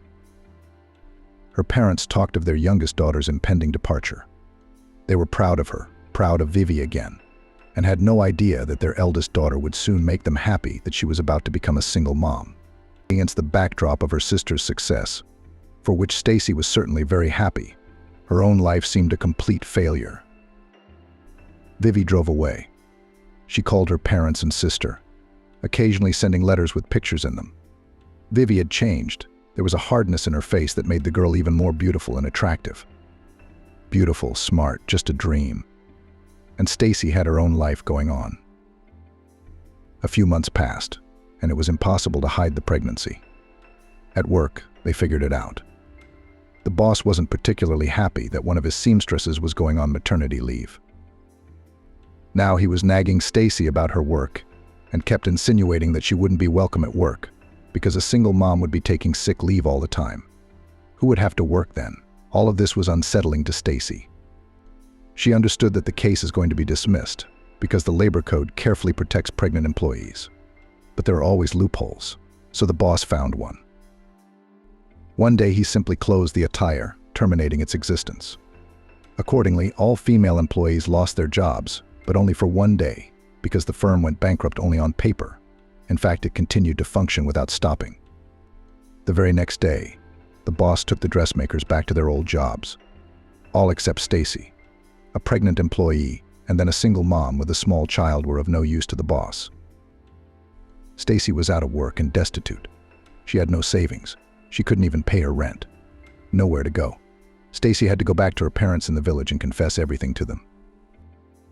Her mother and father were surprised to hear her daughter's story, but not particularly upset, even seemingly on the contrary. "Do not worry. We'll get through," her father soothed, stroking Stacy's head like a little girl. "We won't fall through. It's not those times. We'll be fine," echoed the mother. "You have a baby. We'll help raise it. Children are happiness." Her parents didn't seem bothered by the difficulties ahead or the inevitable gossip from the neighbors. Stacy understood why this was the case. They had a successful youngest daughter. Even Stacy's life mistakes paled in comparison to Vivi's accomplishments. On the one hand, it made life easier for the mother to be, but on the other hand, it made her feel even more ridiculous and stupid. As always, against Vivi's background, Stacy was losing badly. Frustrating, painful, but familiar. At the due date, Stacy's son Ben was born. The new mother spent hours looking at his red, wrinkled face, trying to see if he looked like Jacob. She wanted him to look like his father, to be as handsome, as charming, as charismatic. It didn't work. Ben didn't have those deep birch eyes or the open smile that made his cheeks dimple. Ben was just an ordinary boy, short, skinny, black-haired, like his grandfather. Stacy was a little hurt that her son hadn't inherited his father's good looks. But it didn't affect her feelings for the little boy in any way. Stacy adored Ben. The first time she saw her baby, she realized that from now on all her actions, all her life would be only for his sake, for the sake of this little man. While Ben was a baby, Stacy was supported by her parents. How could they not? Government payments are minimal, no husband, no savings, no job in sight. Who wants an employee with a baby in her arms? so the parents fed both their daughter and their adored grandchild. Stacy didn't want to be on their backs, so as soon as the opportunity arose, she took a job as a farm laborer. Ben was too young for kindergarten. He was left in the care of his grandparents. They were very fond of him. But Stacy decided to work. After all, her baby needed the best toys, the best clothes, the best travel. She accepted that Ben was growing up without a father, but the boy should not be in need because of his own mother's carelessness. The work was hard and physically exhausting. To make a good living, she had to work double shifts, but at least Stacy had money. Now she went into town with Ben every weekend. They sat in cafes, went on rides, went to the movies, and of course visited toy stores. Stacy often let her son choose what he wanted: expensive radio-controlled cars, imported construction equipment, huge sets of soldiers. Stacy literally bent over backwards at work for this, but most importantly, the happy gleam in her only child's eyes. "Why do you shake your head sometimes?" Dad asked. "You can't do that. Everything is for Ben. You forget about yourself. And you're still young." "I don't want anything," Stacy shrugged. "I just want my son to be happy." "Son, it's time you taught him to work," teased his father. "He doesn't clean up his plate or his room." The grandmother objected. "You do everything for him." Spoiled the boy. "It's not good for him. It's not good for a man." No, Stacy's mother intervened. "A loving grandmother will still have time to teach him to work. Let him enjoy his childhood for now." Stacy fully shared her mother's opinion and supported her. Her father just waved his hand at the women's arguments and silently went outside. Sometimes he would say something like, "Can't you argue with me?" Stacy was annoyed by her father's behavior at the time. It wasn't until a decade later that she realized how right he was. Blinded by her love for her only son, Stacy hadn't seen or noticed much. Now they're reaping the rewards. Ben grew up a bright but lazy boy. At school, he'd grasped everything quickly at first and was an excellent student without much difficulty. Stacy hoped he'd taken after his Aunt Vivi. She already held a position in the Scientific Academy, published in journals, and was almost a celebrity, at least in scientific circles. But it is impossible to ride out all the school years on one cleverness and memory. It was time to work, to teach, to delve into complex formulas, to make an effort. That's what Ben didn't want to do. And the problems began: twos, absences, unwillingness to go to this stupid school at all. Ben gave a lot of arguments for the fact that in the modern world a person can get a good job without education. And Stacy's heart was bleeding from the fact that her son was wasting his abilities in such a stupid and talentless way. The strict grandfather tried to educate his stubborn grandson. This time the mother and grandmother did not interfere with him, kept aside. But it was too late. For Ben, there were no more authorities. The boy got mixed up with a bad bunch of teenagers from dysfunctional families. Stacy talked to her son a lot, tried to call him to order, but it was all in vain. Ben was convinced that he knew best how to behave. "But what can you teach me?" he questioned his mother. "You live in poverty. You have no education. All your life you worked on the farm for pennies. Your parents should have brought you up." By example, you know. "I don't want a life like yours," Ben said to Stacy's mother. "Your example wasn't a good one. There are other ways." Stacy had nothing to say to her rapidly growing son. All she could do was hope that he would be all right, that he would grow up and wise up. The year Ben was to graduate from high school, Stacy experienced many losses. First, just after New Year's Eve, her father passed away. He'd long had a strange cough and difficulty breathing, but he'd written it off as a lifelong smoker. It turned out to be his heart. The heart attack happened in the morning. The ambulance didn't even make it to the hospital. After his grandfather's death, Ben went wild. The man, though elderly, had kept him in check. Now it's like he's got no brakes. He could disappear nights with new friends, come home drunk and demand money from his mother and grandmother for entertainment. Ben became rude, abrasive, a total stranger. Neither persuasion nor threats worked on him. Stacy, who was still longing for her father, felt she was losing her son. And only his mother gave her hope with her words that the boy was mad because he was growing up at that age, without a father. "The boy is difficult, nothing to him. He will soon calm down." "I have seen a lot of such cases in my life," said the grandmother. And indeed, by the middle of the year, Ben had suddenly grown up sharply. He had just graduated from high school, had received his certificate with C's, and he had received his grades only for his past merits, and that was thanks to his mother, who at the end of the year ran after the teachers and the school administration with gifts. Ben seemed to appreciate that his mother and grandmother had done a lot for him, and even apologized to them. Stacy's heart sang with joy. Mom had been right. Growing up, Ben changed. I decided to go to City College to be a welder. It's a great trade, he announced. His mother and grandmother approved of his choice. They would have been happy with any decision Ben made. The main thing was that the boy realized the importance of education. Ben would learn, he would get a profession, he would have a good, settled life. He left without difficulty, went to college, started an independent life in a college dormitory. Stacy breathed a sigh of relief. Everything seemed to be falling into place. And then another blow hit. On New Year's Eve, the elderly Vivi fell ill. Fever, cough. No big deal, just the usual seasonal cold. Stacy nursed her back to health, but her grandmother got worse and worse. They called the doctor. He immediately heard wheezing in her lungs. Vivi was admitted to the hospital with a diagnosis of bilateral pneumonia.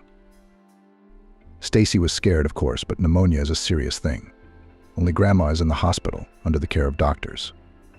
Stacy didn't think anything bad, but one morning she got a call from the hospital with the terrible news that Vivi was gone. During the night, the seizures began. In just 1 year, Stacy had lost both parents, her support, her reliable rear end. It seemed to her that she had been knocked out from under her feet. She was left alone with this cruel world, with a complicated life and a difficult teenager, Ben. How she wished now that Jacob, the father of her child, was there. Yes, she still remembered him fondly and lovingly. Stacy needed a solid shoulder to lean on in this difficult situation. But there was no such person, there just wasn't. Vivi was far away. Sure, she would come for a while to say goodbye to her mom. But she'd go straight back to her vibrant, eventful life. And Jacob, of course, wouldn't remember Stacy anymore. I wonder how his life turned out. Surely he is happily married, raising his children, not even realizing that somewhere there is another son, so in need of attention and care. Time passed. Stacy was adjusting to her new life. The son went to study in the city. The woman still worked double shifts to make sure Ben had everything he needed. Ben needed clothes, food, textbooks, and extra classes. The young man still needed to go out and have fun after all. It is the time of college, when, if not now. And life in the city is not cheap. Her son wasn't working yet, so Stacy did her best for her only child, bending her back and transferring most of her paycheck to Ben. Doesn't she need much? But for Ben, whose life was just beginning, Stacy wanted to provide everything he needed. If you brought a man into this world, you'd better provide for him. It was oddly dreary to be in an empty house. No one to discuss the news of the day with. Ben, of course, was called almost every night. He answered his mother's questions that he was fine, always in a hurry. It was understandable, being young. Stacy took no offense, but she often felt lonely and abandoned. Edward, a former classmate who was already a widower, began courting Stacy during this period of her life. He worked as a driver for the administration. Once upon a time, Edward had chased Stacy with flowers and compliments. It was back in high school. Funny, Stacy recalled, insecure, ridiculous, kind of anxious, but touching. Back then, young Stacy had dreamed of guys like Jacob, handsome, stylish, smart. And Edward, he was too plain, ethereal, puny, and wearing glasses. Of course, Stacy was pleased by the boy's attention. It flattered her ego, to be sure. But anything serious with him was out of the question. Time passed. Edward had grown from a teenager into a rather attractive man. He married a girl a grade below him, Trixie, whom Stacy had been friends with as a child. They weren't close friends, but they often hung out together, talking, sharing secrets. Edward and Trixie's family was exemplary. They were both quiet, hardworking, polite. It was hard to imagine either of them raising their voices at their spouse or children. Stacy was happy for her childhood friends. Edward and Trixie had a son and a daughter. They raised their children, worked, flew to the sea every summer. Full house, affluence, love, prosperity. Stacy looked at this happy couple with a smile, and was happy for them, and a little envious. That was the kind of family she wanted to have, preferably with Jacob. but it hadn't worked out. Except that Edward and Trixie's happiness had been short-lived. Young and seemingly healthy Trixie suddenly began to wither. She was literally melting away. She became thin, weak. Edward took his wife to hospitals trying to help her. The cause, of course, was found some complex genetic disease had debuted, but the doctors just threw up their hands and gave disappointing prognosis. There was no help. As a result, Edward was left alone with 2 children in his arms. True, his son and daughter were already old enough, but still the whole village supported the inconsolable widower.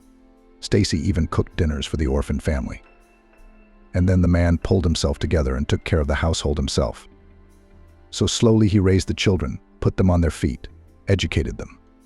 Both of them were already working and living in the city. Edward was in no hurry to move closer to his children. His elderly parents were still in the village, so he looked after them. When Ben left for school, Stacy began to notice that Edward was around more and more often, walking her home after work, chatting about this and that, or helping her carry her bags from the store. It was as if he was accidentally in her way. Stacy didn't mind this pleasant company. They talked about the news, reminisced about their childhood, laughed. One day she invited Edward to tea. He met her after work, as was his custom, and walked her to the gate. The man agreed and came in. Finally, Edward decided to have a serious conversation. It was obvious that he was not taking this step lightly. "Stacy, I've always liked you, you know," he said. "Well, when was that?" Stacy smiled. She hadn't realized what Edward was getting at then. It seemed to her that they were just reminiscing about their childhood again. It had been a long time ago, hadn't it? Edward agreed. Then he looked at her seriously and added, but nothing had changed since then. Stacy looked at the man questioningly. She didn't know what to say. But the sensation of this unexpected confession was clearly pleasant. It sent shivers down her spine and warmed her heart. "I've had a crush on you since I was a kid." Since the 6th grade, Edward continued. "I decided to admit it in high school. And then I backed off. I pretended I didn't care, but I didn't, and I didn't. And the truth is, I was in a lot of pain. I used to sneak looks at you, admire you. I'd get jealous if any of the guys were around. And I dreamed that when I graduated from high school, I'd get rich and come after you in a cool car. Then you'd pay attention to me." Stacy smiled. The confession seemed naive and sweet. She hadn't noticed anything. Edward smiled too, remembering his young, ambitious self. "But it didn't work out," the man continued. "I couldn't get into university. I didn't have enough brains. I studied to be a driver and returned to the village. Of course, I found out about you. Some acquaintances told me you lived in the city. They said you had someone. Well, I didn't doubt it. Such a beauty. How could you not have fans lining up? I bet they did." Stacy couldn't take it anymore and laughed out loud. "Edward, living here in the village, thought I was a horde of suitors. I was lonely and jealous of my married friends. Oh, you don't know how wrong you were." "Yes, I was a young fool." Edward grinned. "Anyway, I decided that the train had finally left." "Edward, you were under the illusion that I had a rich fiancé in town and tons of admirers. In reality, I was lonely and jealous of my married friends." "You're in town, and you have a rich fiancé who lavishes you with gifts," Edward said bitterly. "I should have checked, and I suffered and felt my own inadequacy. Who was I? Just a driver. And you're a princess? A queen, an unattainable ideal. No match for me." Edward was in almost physical pain at the time. The girl he had been in love with since childhood would never be his. At the time, it seemed like there was nothing to live for. The guy worked and ate, went out with friends. The world was somehow gray and faded. Everything seemed meaningless. And then it suddenly became clear that the neighbor's daughter Trixie was attracted to him, to Edward. It was an amazing discovery for the boy. Someone could love him for who he was, not too pretty, not too successful. Anya had gone from a skinny girl to a lovely young woman. Big clear eyes, thick long hair, thin waist. Trixie graduated from a teacher's college in the city and returned to her hometown. She was now teaching school, tutoring first graders. She walked briskly toward Edward that evening, returning from work. She caught up with her neighbor at the gate and told him to his face how she felt. "I was stunned," Edward recalled with a smile. "It was unexpected, and I felt sorry for her. I'd been in the same position myself. I knew how hopeful she was, how important my attention was to her. And I knew how much my indifference would throw her off. How could I do that to a fragile girl in love?" Anyway, Edward and Trixie started dating, getting to know each other better and realizing every day that they were a great couple. "I thought nothing good was going to happen in my life," Edward said. "It was as if Trixie had pulled me out of my cocoon, showing me that happiness was still possible." Edward and Trixie married and had children. "And then? Then you came back to the village," confused and pregnant Edward said to Stacy. "How I wanted to be there for you, to support you. But it was too late. We were married, and we had babies. Did you still love me then?" Stacy wondered. "Of course I did," Edward answered.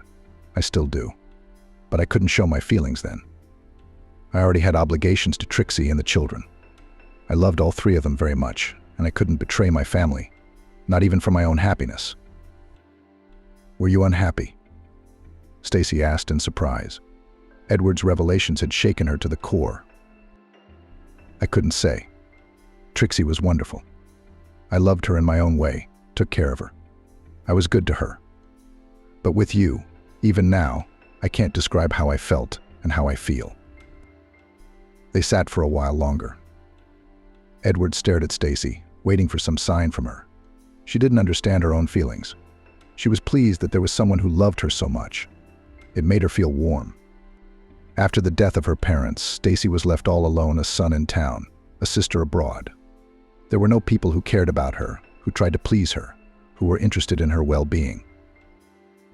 And then there was Edward. In love, devoted, good, reliable. But something was stopping Stacy, Ben. How would he feel about this turn of events? He'd probably disapprove, say her mother had gone crazy and was having an affair in her old age. Only the desire to be with someone she cared about gradually overcame her doubts. Stacy often thought about how nice it would be if they lived together.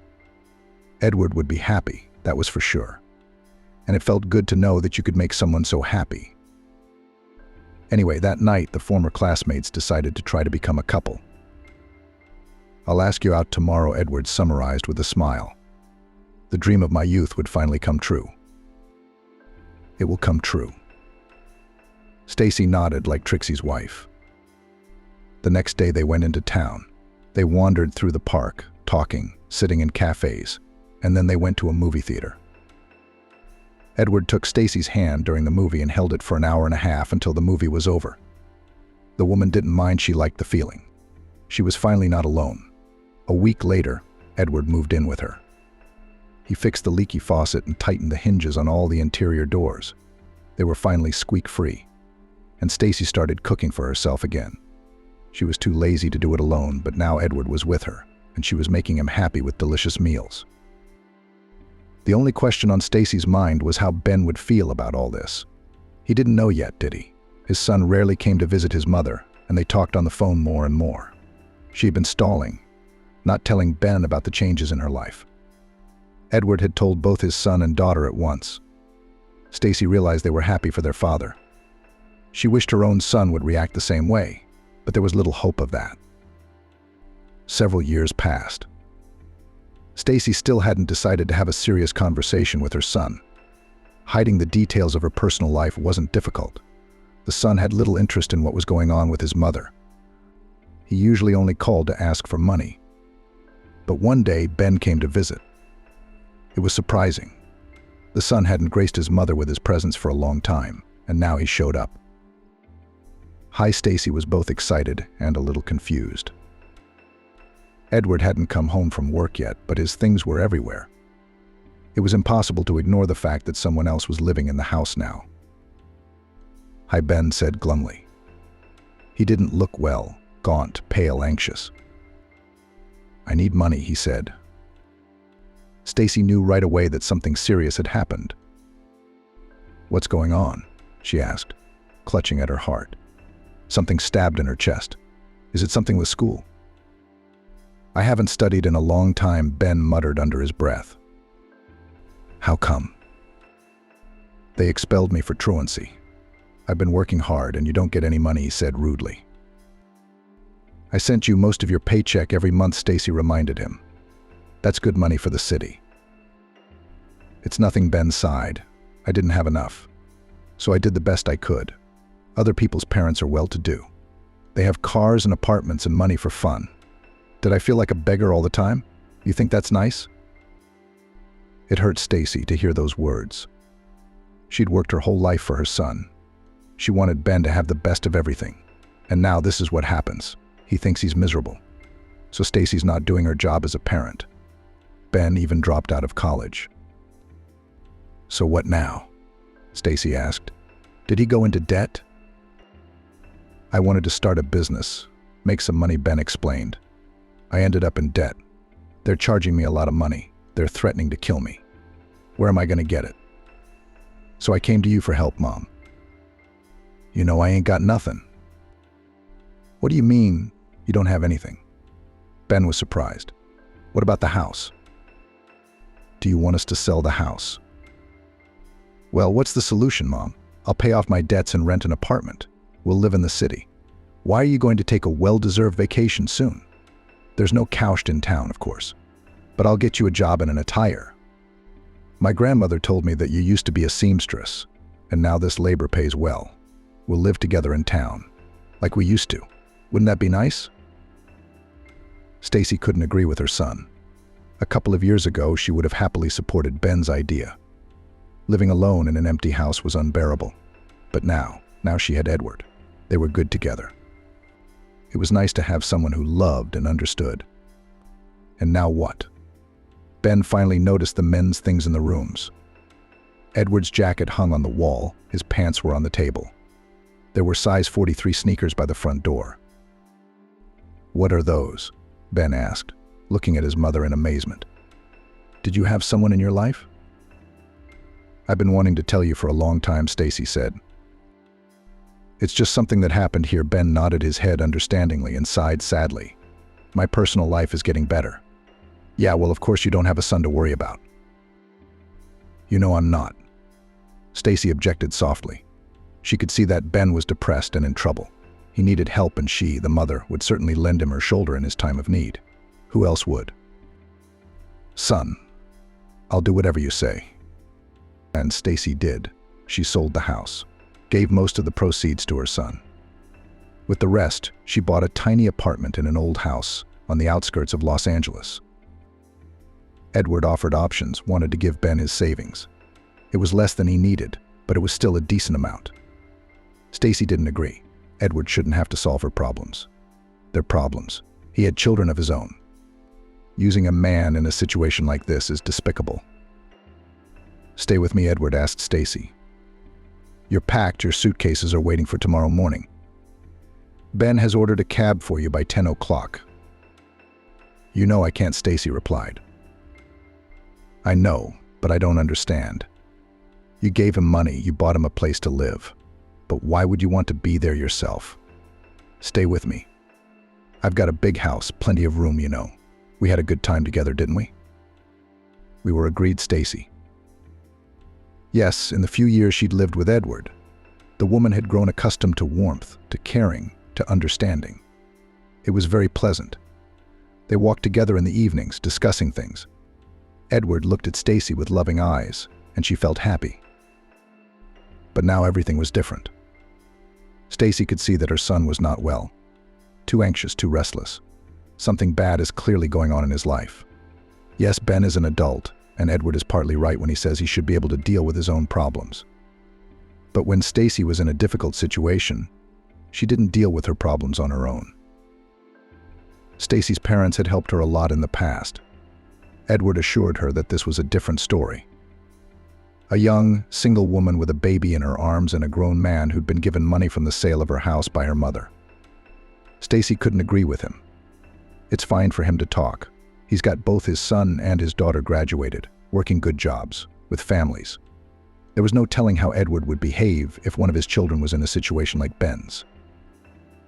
Stacy was also afraid of losing her last place to live. Now that she didn't have the house she'd spent her childhood in, she was beginning to worry about growing old. It wouldn't be long before she would be elderly and possibly helpless. What would she do without a corner of her own if Ben could not be looked after? He's going to lose that apartment in the old building too. And we need to find out what's going on in his life. Maybe we should save his son. It's about time. He's not going to admit it himself.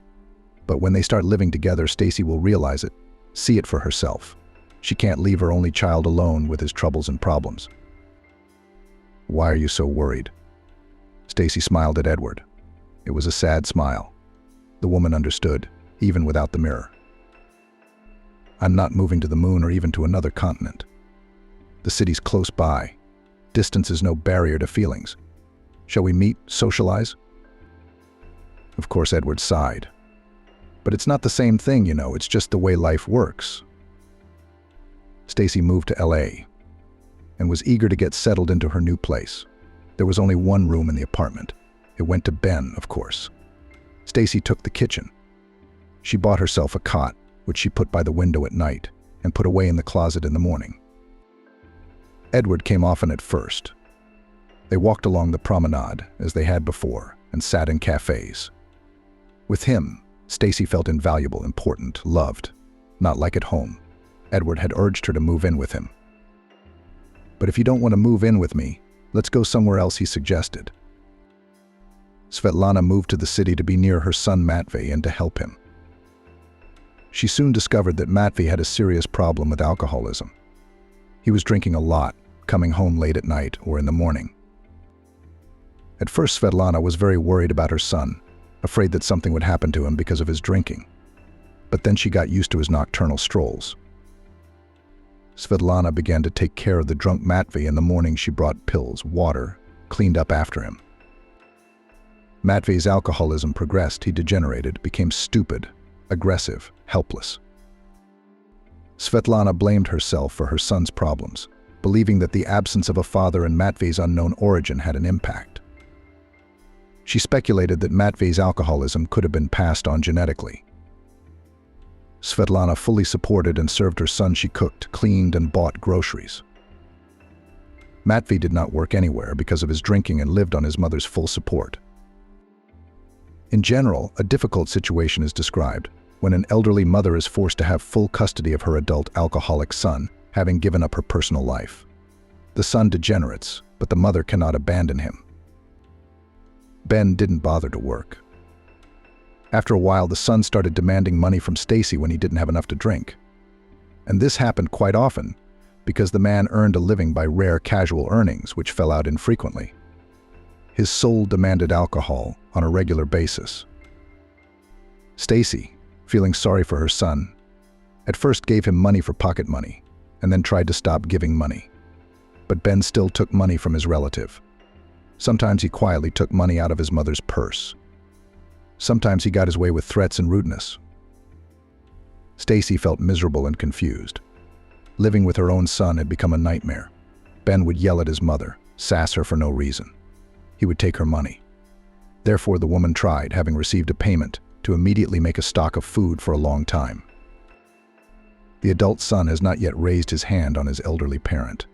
But looking into Ben's empty, embittered eyes, Stacy realized that the moment was not far off. The only outlet for Stacy was her walks with Edward. He still visited her in town whenever he could. The woman didn't talk about her life. It was embarrassing, hard. She couldn't share this misery with anyone at all. In front of others, Stacy put on the mask of a prosperous and happy woman. One day, Edward told Stacy news that made her heart ache. "I'm moving soon," he said, looking away. "We won't be able to see each other much." Whereto Stacy sighed sadly. The only person she'd felt human lately was Edward, and now it looked like their meetings were about to end. "To the sea, to Nashville," he answered. "With his son's family. You know, I'm having trouble with my lungs. The doctor told me to change the climate or else. But never mind, my son has decided to move with me. My daughter's still thinking about it. But it looks like she's going to do it too. So that's that." "That's too bad," Stacy said sadly. She tried to fight the tears that had come to her eyes. "Stacy, I'm begging you, please come with me." You helped your son solve problems when he was in a difficult situation. He'll figure it out on his own. He's not a little boy anymore, are you? We'll live by the sea. Imagine how happy that would be. Think about it, Edward said. Stacy realized she wasn't going anywhere. How would she leave Ben? Edward just didn't know anything about Ben's addiction. He didn't know that he hadn't been making any money for a long time. Without his mother, Ben would be lost, completely lost. And how could she enjoy the sea, the sun, and the company of a loving Edward, knowing that her son is dying alone in a distant city? Edward was gone. Stacy took his absence hard. They called each other, texted each other. Of course, Edward sent pictures of beautiful landscapes and beckoned, still calling Stacy, telling her how good it would be together. But the woman felt responsible for the son she'd given birth to, the one she hadn't raised. So she had to be there for him, to help, to support him. Sometimes because of these thoughts, the woman felt terrible, but she could not do anything about it. A few more years passed. Stacy had grown old. She probably could have looked better and younger, but not with this life. Ben continued to drink and adamantly refused treatment. He started taking company home, and it was much harder than when Stacy waited nights for her son. These marginal-looking people, women, put-down men, laughed loudly in Ben's room. Drinking, arguing, even fighting sometimes. When Stacy tried to talk some sense into her son, he snapped at her. He stopped seeing his mother as a person at all. And then Kate, Ben's common-law wife, showed up at the apartment. There was no hope that she would have a positive effect on her son. Kate was a drinker herself. While Ben usually didn't touch his mother except when he needed money, Kate clung to her mother-in-law on and off. Eventually, she and Ben had managed to turn Stacy against her. He was now convinced that his mother intended to break him up with his beloved and hated Kate. Scolding, quarrels, scandals, all this now waited for Stacy every day. And she hadn't saved her son.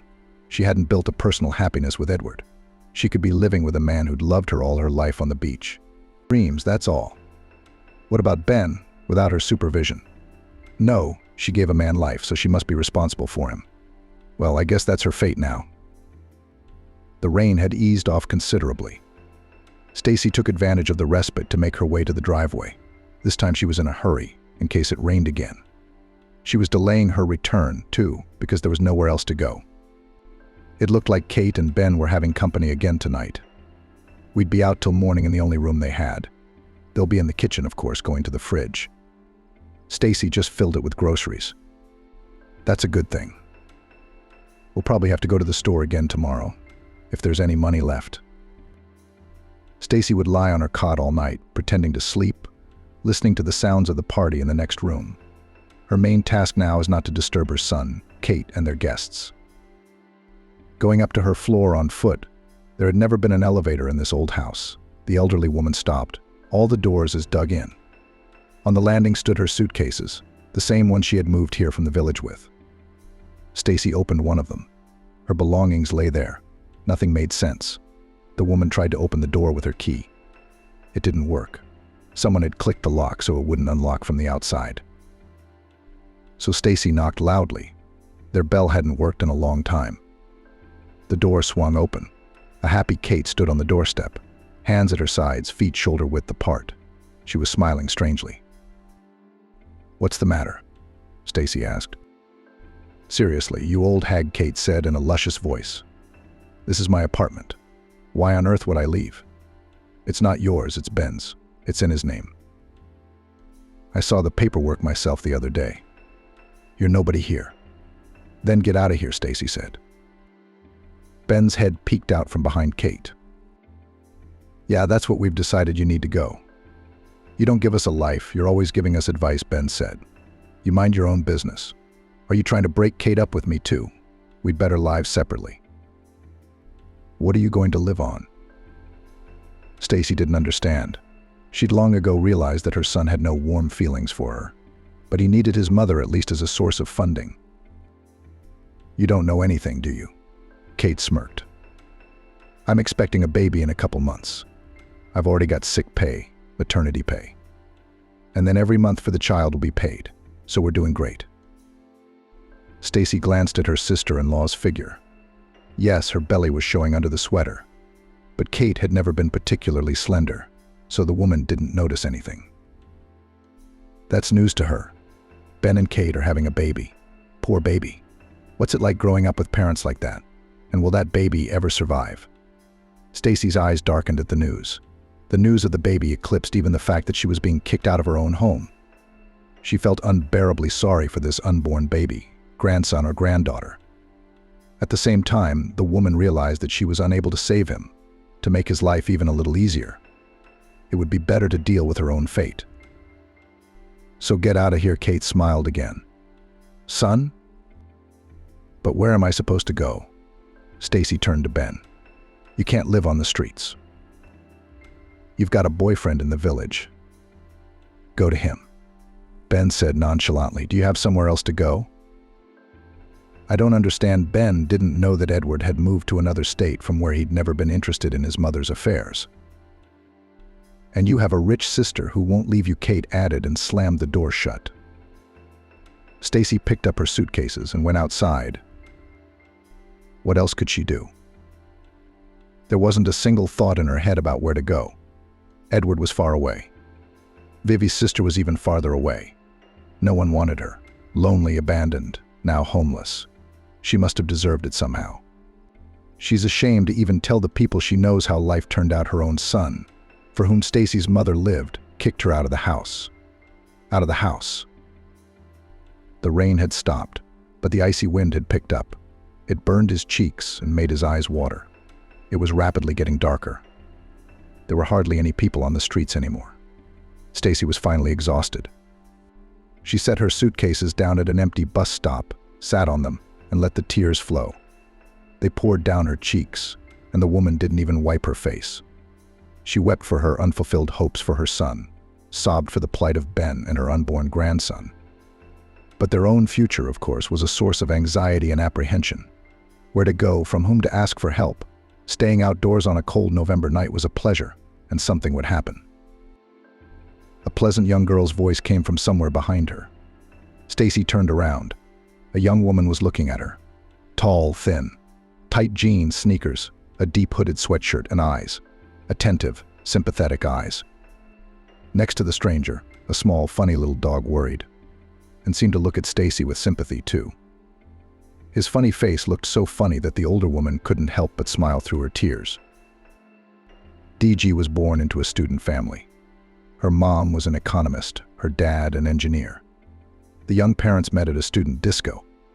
They noticed each other right away, fell in love, got married. Digi was born when both were in their 4th year, each at his own university. The young family was not discouraged. Yes, they didn't earn much yet. Yes, they had to live with their child in a cramped room in the student dormitory. But the couple had so much ahead of them. They dreamed, they planned, they hoped. Digi did not remember her parents at all. She saw their photos, listened to the stories of relatives and acquaintances about these people. And then the image of her mother and father opened up in Digi's mind. Cheerful, energetic, hardworking, a little naive, loving each other and the child. Tragedy struck at a construction site. Digi's mom and dad, trying to earn an extra penny after their studies and main job, were looking for a part-time job. And that time they managed to get a job with a private contractor who was building a sports complex in the city center. The young couple, along with a couple of similar students, were painting the walls. And something happened. Either the cable broke or the platform failed. In general, all 4 of them fell from a height right onto the concrete floor. No one survived. There was no chance. The owner of the construction site managed to get away with it. The students worked for him unofficially. He made it look as if the young people had sneaked into his construction site to take extreme photos or something. A friend of her parents, the family's dormitory neighbor, was babysitting little Digi at the time. The girl spent a few days with her. Then she was supposed to be taken to an orphanage. But her father's sister, Aunt Laura, showed up. She lived in the village, raising her 3 children alone. She wasn't poor, but she wasn't wealthy either. Her family couldn't be called a family. An extra mouth in the form of a niece orphaned overnight was a burden to Aunt Laura. But where to go? What would people say? She abandoned her brother's daughter, sent the child to an orphanage.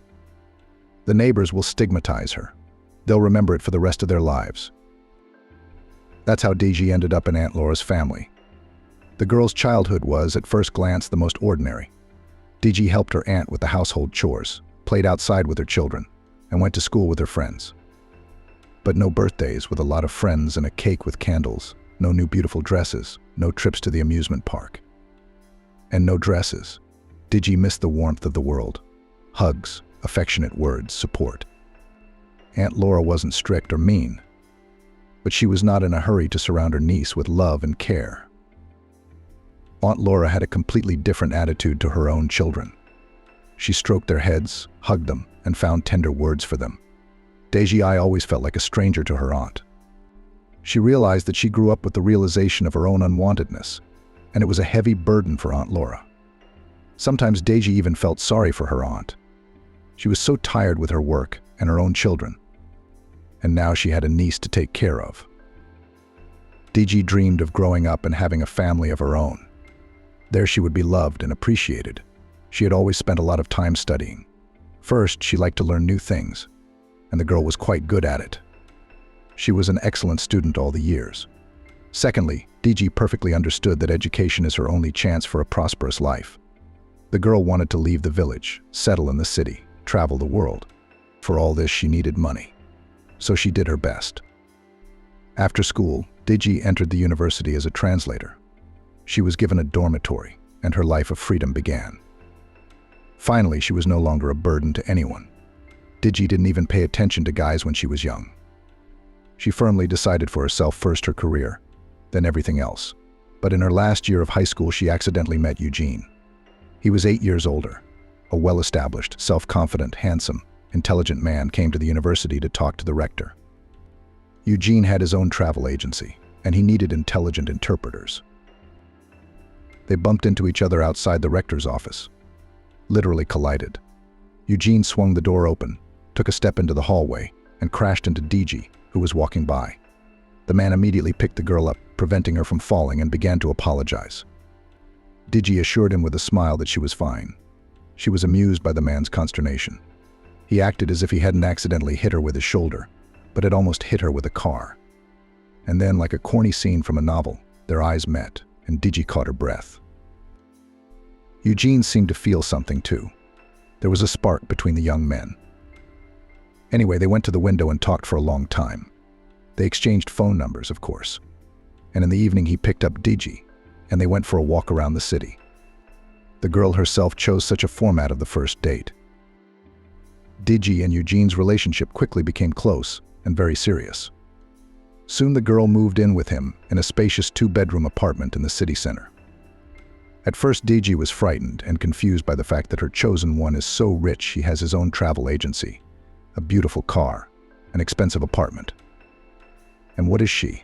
A girl from the village, penniless. She doesn't even have parents. An orphan from Kazan, but Eugene was not embarrassed by all this. He looked at Deji with admiring eyes, showered her with gifts and compliments. The girl saw that her presence made him happy and finally allowed herself to just be happy and not worry about anything. After a while, Deji realized she was expecting a baby. Confused, of course. It was too quick and unplanned. Eugene, on the other hand, was genuinely happy. His business was booming. The capital was increasing. The business was growing. Children are happiness, the man smiled, stroking Deji's still quite flat belly.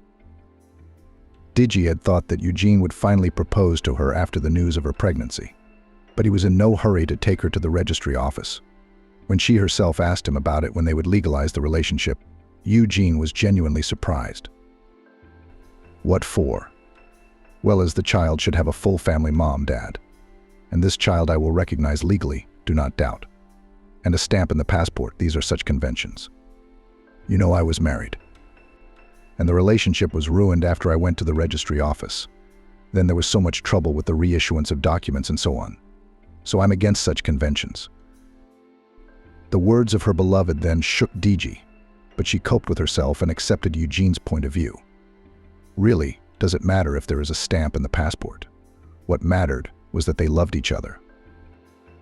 Darcy was born on her due date and made Deji the happiest person on earth. The young mother couldn't get enough of her daughter and couldn't believe where such a miracle had come from.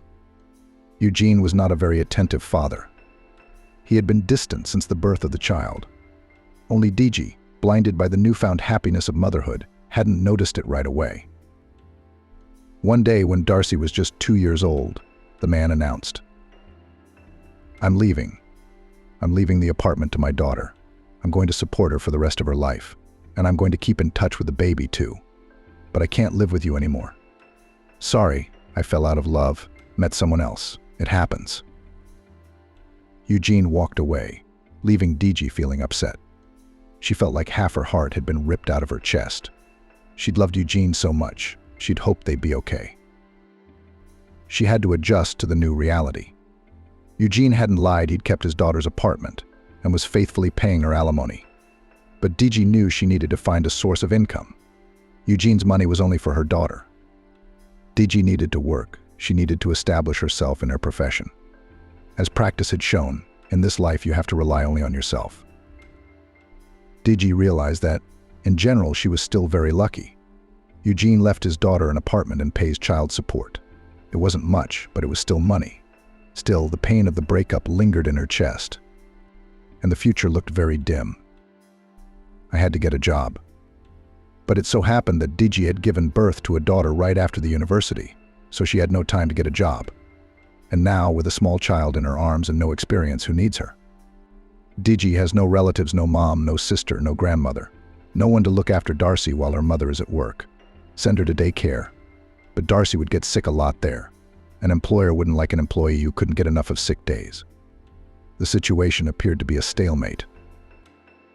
That November evening, DG was contemplating her future. DG was wondering how she would ever get a job again. Money was tight, and she had to deny herself everything. She couldn't, and wouldn't ask Eugene for more money. He had left them a whole apartment and gave them money to support their daughter. And if DG couldn't provide for herself, that was her problem. After all, she's an adult, not a child. At that moment, Princess Mopisico, the dog Eugene had given to DG when everything was still good with them, asked to go outside. What bad timing. It's dark and cold, and there are puddles all around. It rained a while ago, but where can we go? Princess can't wait. Darcy is already asleep in her room. She won't wake until morning, so DG can calmly walk the dog.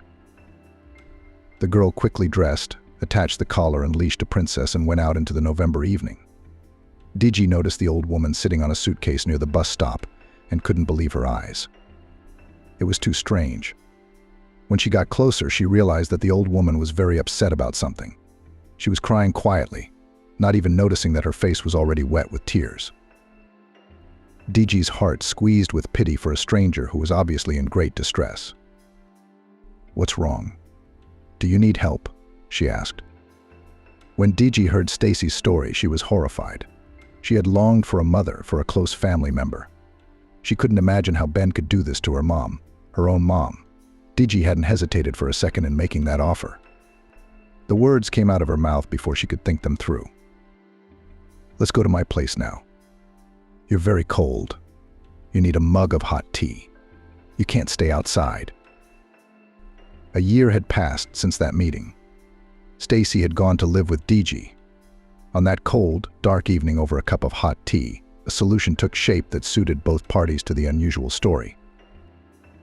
Stacy now looked after the house and enjoyed spending time with little Darcy, who loved her new grandmother. DG went to work knowing that her daughter was in safe and loving hands. DG finally had someone to love and care for her Stacy.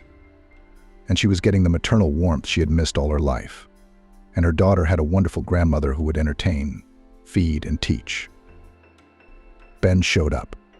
One day he found out somehow where his mother lived. He demanded Stacy come home, appealed to her sense of family. "Do you value strangers more than your own son?" It happened. Stacy shook her head. "I know that now. Sometimes strangers are closer than family. And I'm not strangers with Digi anymore." Ben kicked Kate out. Their baby was never born. Kate, being pregnant, wasn't about to give up her bad habits. Naturally, her body couldn't take it one day. The baby was born prematurely. It was a very weak and sickly boy. He did not survive. The poor baby's parents' plans for a government welfare check fell through. So Ben came crawling back to his mother. He needed her money again. He still didn't want to work. But this time, Stacy was firm. No. Edward was right. Her son was a grown man.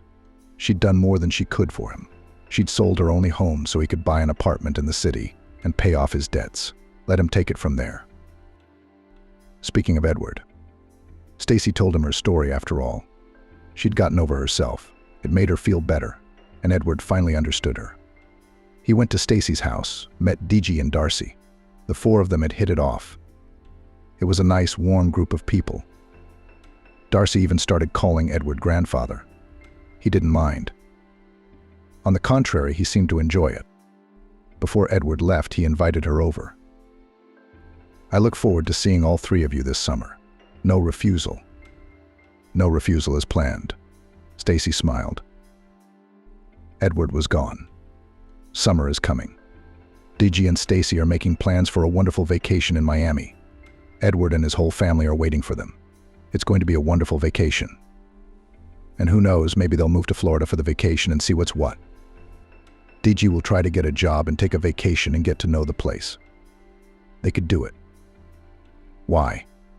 Living by the ocean surrounded by people you love and love you. Isn't that happiness? The husband and his mistress were already rubbing their hands together, but they had no idea how their wife would teach them a lesson. Kira, as long as she could remember, had always dreamed of warmth, care, and attention. All this she lacked since early childhood. Kira's mom died of a heart attack when the girl was about 5 years old. Doctors warned Adelaide about the risks, but the woman still decided to give birth. For the first few years of her life, Kira was the most loved child in the world. She vaguely remembered those times warm hugs, her mother's gentle words and kind smiles. But of course, Kira couldn't remember the details. Mom's face was lost in the fog. The meaning of her phrases slipped away. Then Kira was left alone with her father, a sullen and taciturn man. He fulfilled his parental duties faithfully, fed his daughter, bought her clothes, even checked her lessons. But any heart-to-heart talks were out of the question. Her father asked only specific questions about her grades at school, her health, her plans for vacations. Sometimes he wondered if someone was hurting his daughter. That was all. Kira didn't know, couldn't remember if Dad had always been so unsociable, or if he had been so changed by the death of his beloved woman. From neighbors, Kira had heard more than once that her father loved her mother very much, long sought the favor of a modest beauty, and then, when Elsa married him, fulfilled her every wish. Kira was hard to imagine her eternally dissatisfied with something father so romantic, in love, attentive. Becoming older, the girl understood the father blames his daughter for the death of her spouse, accidentally overhearing his conversation with a neighbor. The men were standing in the stairwell and Kira was just returning from school. The anniversary of Mom's passing was approaching. That's probably why the neighbors, longtime pals, had struck up this conversation. I told her to get an abortion, Dad said quietly. And she wouldn't have it. Let it be, she said. She had a feeling it would end well. Kira, hearing these words, froze under the stairs. She just couldn't go up now and make her presence known. Well, that's how it ended up being okay at first, Uncle Vince, the neighbor, pointed out. Kira knew her mom was friends with his wife and Aunt Elsa. Kira was born. Adelaide still had a whole 5 years to live afterward. That's so sad, Dad agreed. But her health deteriorated. I could see it right away. She got worse. And then there were those sleepless nights. You know, I tried to get up myself to see my daughter so Adelaide could rest, but I couldn't be there all the time. Those bastards. They finished her off after 5 years. That's for sure. Even the doctor confirmed it. Kira took it hard. She hadn't discussed it with anyone. And who would she tell? Her father, as it turned out, considers her the culprit of all his misfortunes. That's why he probably doesn't talk to his daughter much. Kira didn't have any grandmothers. Or rather, there was one Dad's mom, but she lived far away in the village. They saw each other very rarely, and of course warm, trusting relations between them did not arise. And girlfriends. What about girlfriends? You can't talk to them about such topics, they won't understand. They're just fine. Everyone has a mom and a dad. Not everyone has a mom and a dad. But Mom's the main one. How many tears were shed into the pillow in her childhood, teenage years, longing for a mother the girl hardly knew or remembered. Sadness over the cool and strained relationship with her father. Kira dreamed of growing up sooner, having a family of her own, having children. She had no doubt that sooner or later a man would appear in her life who would love and protect her. And Kira would become happiness for him, a source of energy and inspiration. Her father probably loved her in his own way, took care of his daughter as best he could, worried about her future. It was her father who arranged for the girl to go to the University of Economics and Law, and even to the prestigious Faculty of Finance and Economics, and made some connections. And now his daughter, who would hardly have entered on general grounds, is a student of the best university in the city. No, Kira was not stupid or lazy. She always studied well at school and diligently did her homework. But just to enter this faculty required quite outstanding abilities. The girl didn't have them, so her father helped her. True, among Kira's classmates, as it soon turned out, outstanding abilities possessed few. So many then got into the university in this way either for money or by blat.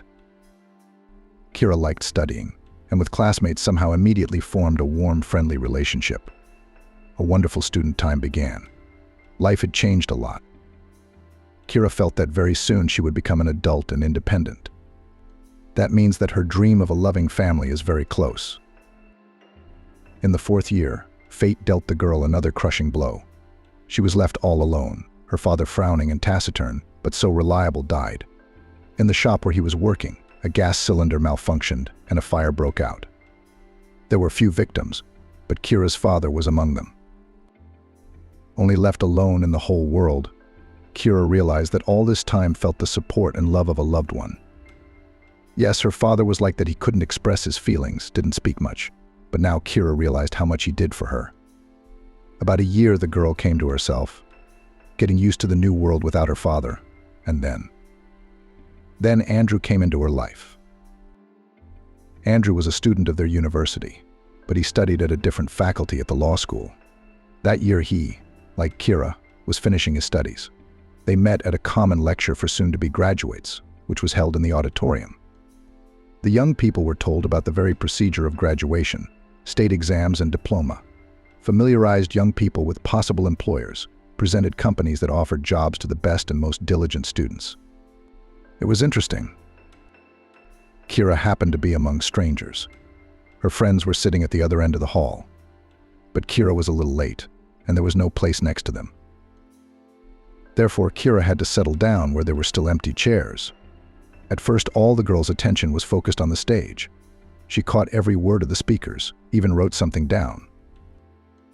Kind of boring and unexpected question caught the girl off guard. She turned around to the speaker. A handsome guy was looking at her with a smile. A wide, white-toothed smile, correct facial features, and bright blue eyes immediately charmed Kira. There was such interest in them. The girl suddenly felt that she was not indifferent to this man. "It's deadly dreary," repeated the young man. "And the weather outside is so wonderful. Spring is in full swing. There's a festival of spring flowers in the park, by the way. Why don't we run away?" It was the first time Kira had seen this guy. Besides, the lecture was very important and interesting. And after it, Kira and her friends agreed to go to the library to prepare together for the test. But all this somehow suddenly lost importance, and the girl nodded in agreement. The guy glowed, as if her answer made him the happiest person ever. He confidently took Kira's hand and led her away from the classroom. The weather really turned out to be wonderful. The sun was shining brightly from a clear, soft blue sky, and the newly blossomed greenery was fresh and clean. The air was filled with the aromas of plants that were beginning to bloom. On the way, the young people got acquainted. It turned out that the guy's name was Andrew. He admitted that as soon as he saw Kira, immediately could not take his eyes off her. "You're just an incredible beauty," he said, looking at the girl. And the one, strangely enough, did not feel a shadow of embarrassment, although always distinguished by modesty. I looked at you. I dared to speak for a long time. I was so afraid you would send me away. When you agreed to leave with me, I had a mountain off my shoulders," Andrew admitted. Kira was pleased to hear those words. She liked Andrew more and more. What if she had forbidden herself to even dream about him so that she wouldn't be disappointed? What if he was the man she would later start a family with? Yes, these thoughts visited Kira at the first acquaintance. They started dating. Andrew turned out to be a reliable, loving, sensitive man. Having learned the story of the girl, he took her under his wing. In everything, he tried to help Kira. The guy even helped her make repairs. More precisely, he did it himself, almost alone, because the girl did not understand anything about it at all. A little more time passed. Young people graduated from university, and both got a job. Kira became an accountant in a small firm for the installation of intercoms. Andrew went as an assistant judge in the local court. Kira knew by then that Andrew was growing up without a father. His mother had given birth to him at a rather late age, as they say, for herself. She was a powerful woman who had spent her entire life working in a management position at the airport. Even now, at her advanced age, she was reluctant to leave her position. Andrew kept trying to introduce Kira to her, but for some reason the girl was afraid. What if Andrew's mother didn't like her? What then, if this woman will be against the relationship of her only son with a poor commoner? Andrew laughed at these fears. Mom isn't like that. Yes, she's used to bossing around, but in everything that concerns me, she gives me freedom and autonomy. I've been on my own for 6 years. She's always worked hard, and I've stayed at home on the farm. So don't worry, I'm not a mama's boy, and she's not a monster. Still, Kira persistently made up excuses not to go to Andrew's mother's house. Worried, afraid of this meeting. And then Andrew proposed to Kira. It cannot be said that it was completely unexpected. Relationships of young people have long been strong, warm, very close. The way of life without each other they no longer imagined. The girl had no doubt that Andrew was exactly the person she had dreamed of since childhood. He gave her everything that Kira so lacked: love, attention, care, tenderness. With him it was possible to talk about any topic. A soulmate. A soulmate. Sometimes Kira couldn't believe her happiness. But all this might not have happened if she hadn't found herself that day at the lecture in the chair next to Andrew. Such a fateful accident. Andrew did everything beautifully, just like in the movies. Invited Kira to a restaurant to celebrate his small promotion. The girl did not even guess about the true motives of this date. Then suddenly musicians came up to them and played a beautiful melody.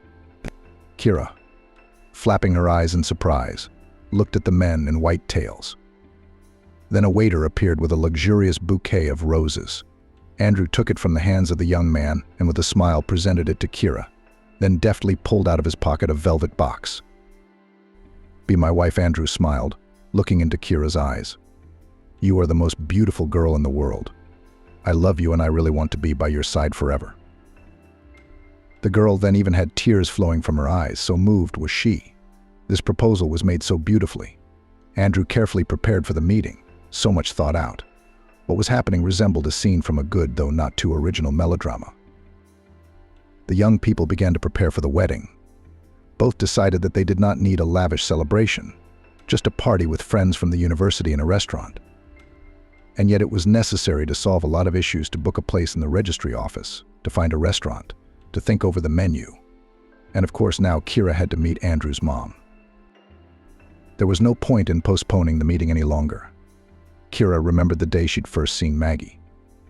The girl had been terribly nervous, but the woman who opened the door seemed to be smiling at her quite genuinely. Tall, slender Maggie looked very stylish in her elegant dress, with her hair slicked back smoothly. A real lady, and she behaved in a very friendly and polite manner. True, Kira immediately realized that Andrew's mother belongs to the so-called cold type of women carrier, accustomed to work hard, compete, and achieve their own. From such a woman cannot wait for heartfelt conversations, warm hugs. You couldn't expect any worldly advice from her. Maggie will definitely not become a second mom. And in the role of a cozy grandmother, spoiling grandchildren with pies, it is also difficult to imagine her. But that's the small stuff. Maggie caused Kira respect and even admiration. You bet, because she achieved so much on her own, became a big boss and a wonderful son raised. All this alone, without the help of her husband or relatives. After the wedding, the young people began to live in Kira's apartment. Both worked. Andrew received a good salary. Enough even for some excesses: cafes and restaurants, beautiful clothes, concerts, and most importantly for traveling. For 2 years of marriage, Young managed to fly to the sea 5 times. Not to luxury resorts with five-star hotels, but still it was a wonderful vacation. Fun, carefree, full of sun and warmth. Kira and Andrew together learned to lead a household. In principle, the young wife knew how to do everything because she had been living alone for a long time. But the head of the family had to master new skills. Although Andrew coped with it quickly and even as if playfully, Kira felt happier than ever. Nearby was a man who understood her half a word. Andrew listened with interest to Kira's news, accumulated during the day, in all situations took her side, and also often hugged his young wife on and off. Kira realized that she finally met the man she had dreamed of for so long, and mentally thanked fate for this chance encounter.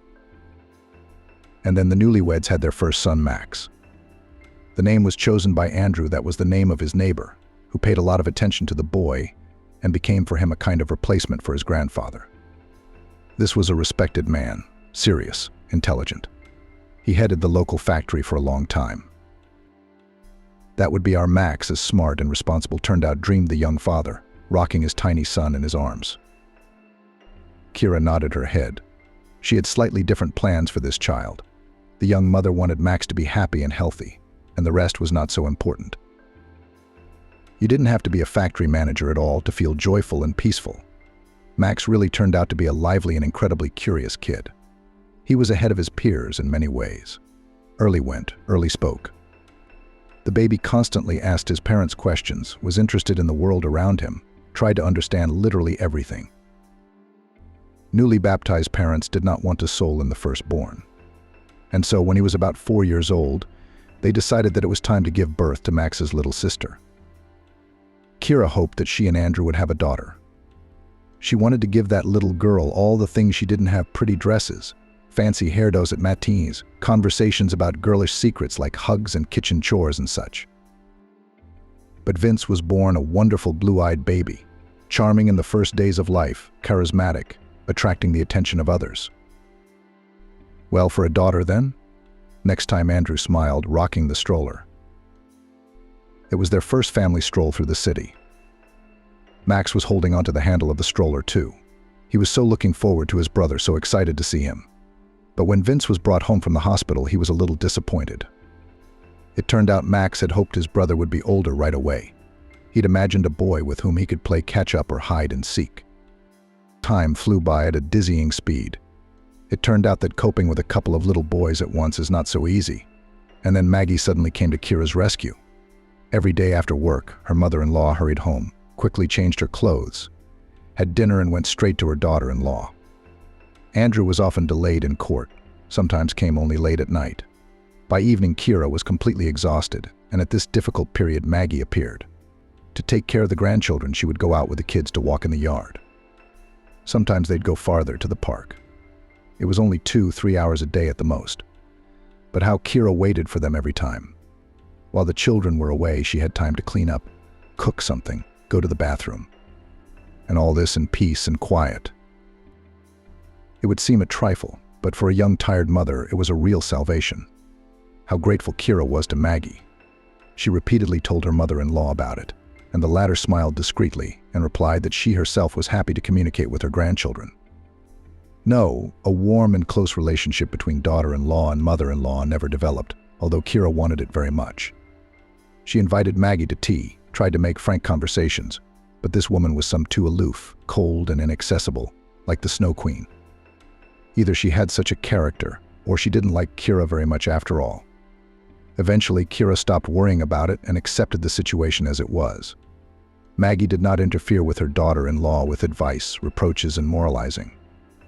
She appeared when Kira badly needed her, and helped the young mother a lot. Perhaps the woman herself did not even realize how she supported Kira in a difficult period. Some more time passed, the boys grew up. Now they both went to kindergarten, and Kira was finally able to go to work. There was more money in the family. The couple began to plan a summer trip to the sea. It was to be the first for their children. And then life in the country began to change. Enterprises were closing one after another. This fate befell the firm where Kira worked. The woman was out of work. Andrew's salary began to be delayed steadily, which, by the way, at the new price level was not enough even for the most basic necessities. Andrew was now practically never at home at all.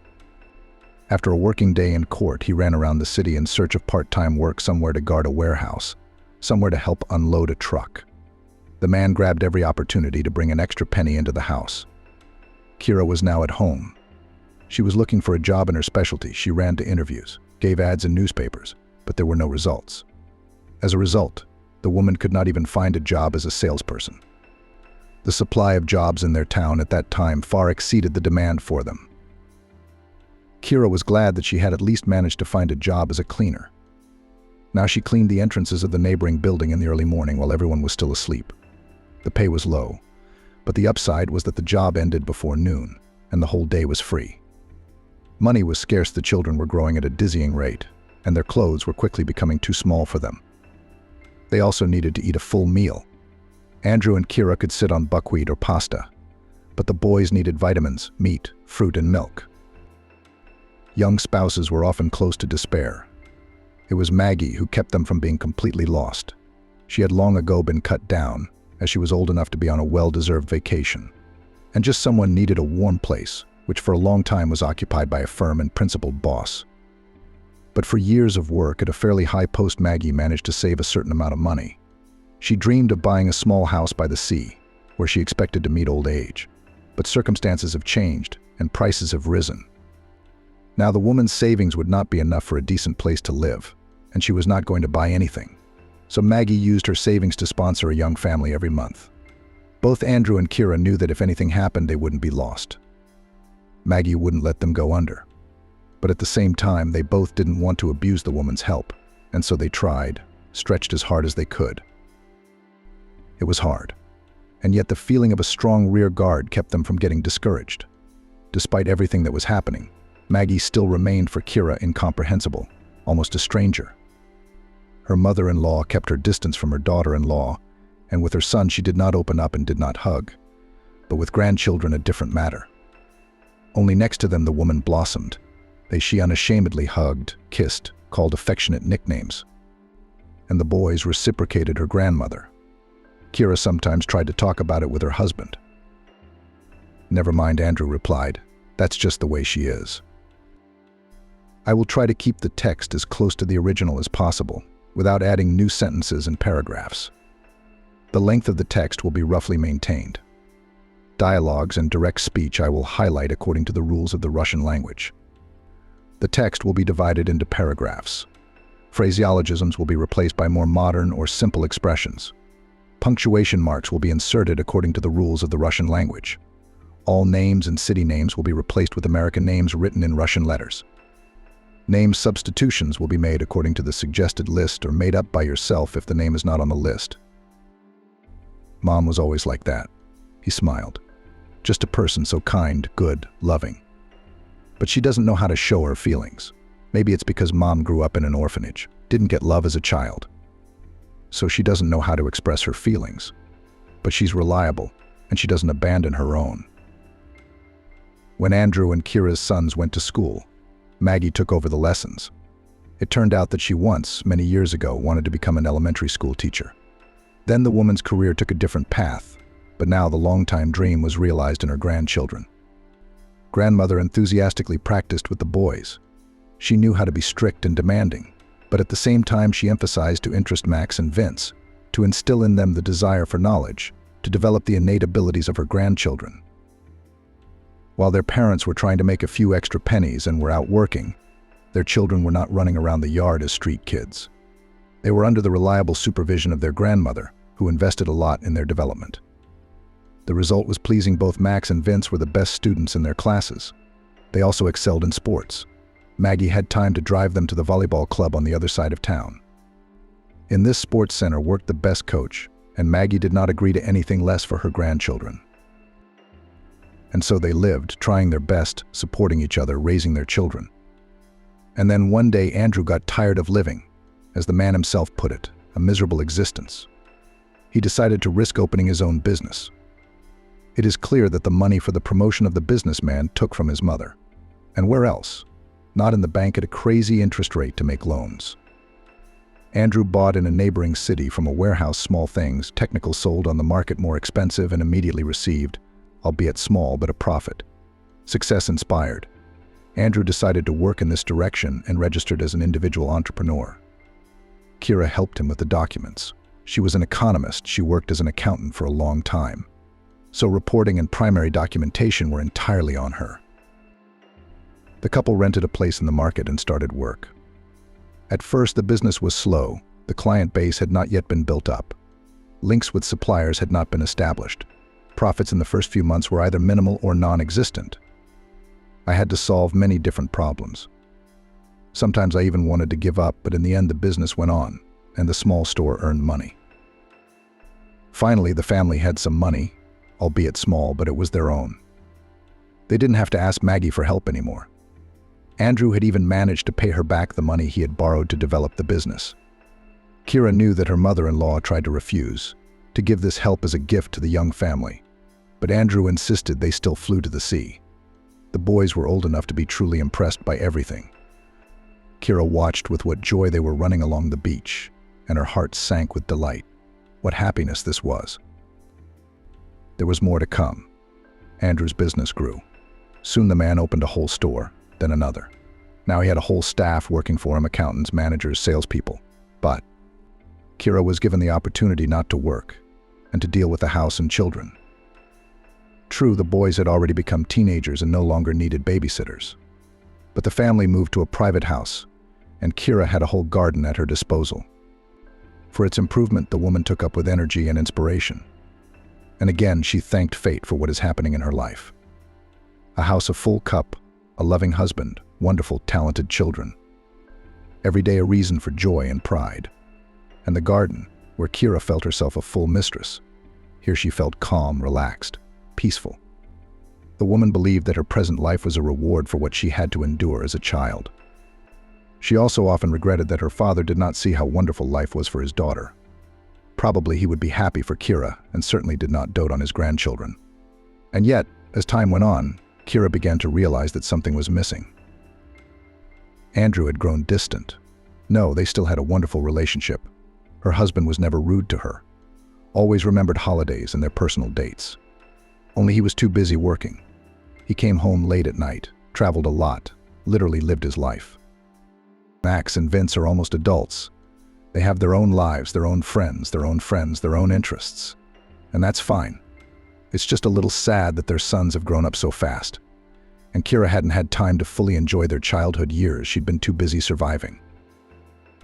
Maggie remained alien and cold. Such a character. Kira probably didn't even know how or what to talk to her about until now. Their only topic of conversation was probably Vince and Max. Her mother-in-law was old, but she still looked like an iron lady. She refused to move into her son's house from her own apartment, where she'd been a full-fledged mistress. And Kira understood and supported her in this. And in this difficult period in the life of Kira again knocked happiness. She did not even believe her feelings at first. She thought just, it seems, afraid, even the thought of letting it be true. But then it all became too obvious. Kira realized she was expecting a child again after all these years. Andrew seemed pleased, but still took the news a little too reservedly. There wasn't the excitement in his eyes that he'd had years ago when he'd learned of their wife's pregnancy. Wow, this is unexpected, he smiled. Then he pulled Kira to him and kissed her. We need to find you the best doctors. We're getting older. You understand? Kira understood. And of course she was worried too. Pregnancy when you're in your 20s is very different from a woman in her 40s. There are definitely more risks. Sons took the news of the imminent arrival of a brother or sister positively. Wow, we will have a little one. Max smiled. It's so weird, Vince shook his head. But I like little one. It's fun. They're funny, Maggie smiled at the news. Well, it's unexpected, of course. But it's nothing special. I had Andrew when I was a little younger than you. Everything's going to be fine now. Despite Kira's fears, the pregnancy went easily. However, as an older woman, she had to undergo more frequent examinations. At the next ultrasound, Kira lay on the cold couch and prayed to herself that everything would be all right with the baby. She, of course, dreamed of having a daughter. And for a very long time since childhood. After the birth of her 2 sons, the wish had somehow been forgotten. And there was no time for that. And now, having found out that she was pregnant again, Kira began to hope again. how she wanted to become a mom of a charming girl. The woman chased these thoughts away from herself, convinced that one should be happy about any child, and it is unlikely that after 2 boys suddenly such a miracle will happen. Why would it suddenly be a girl?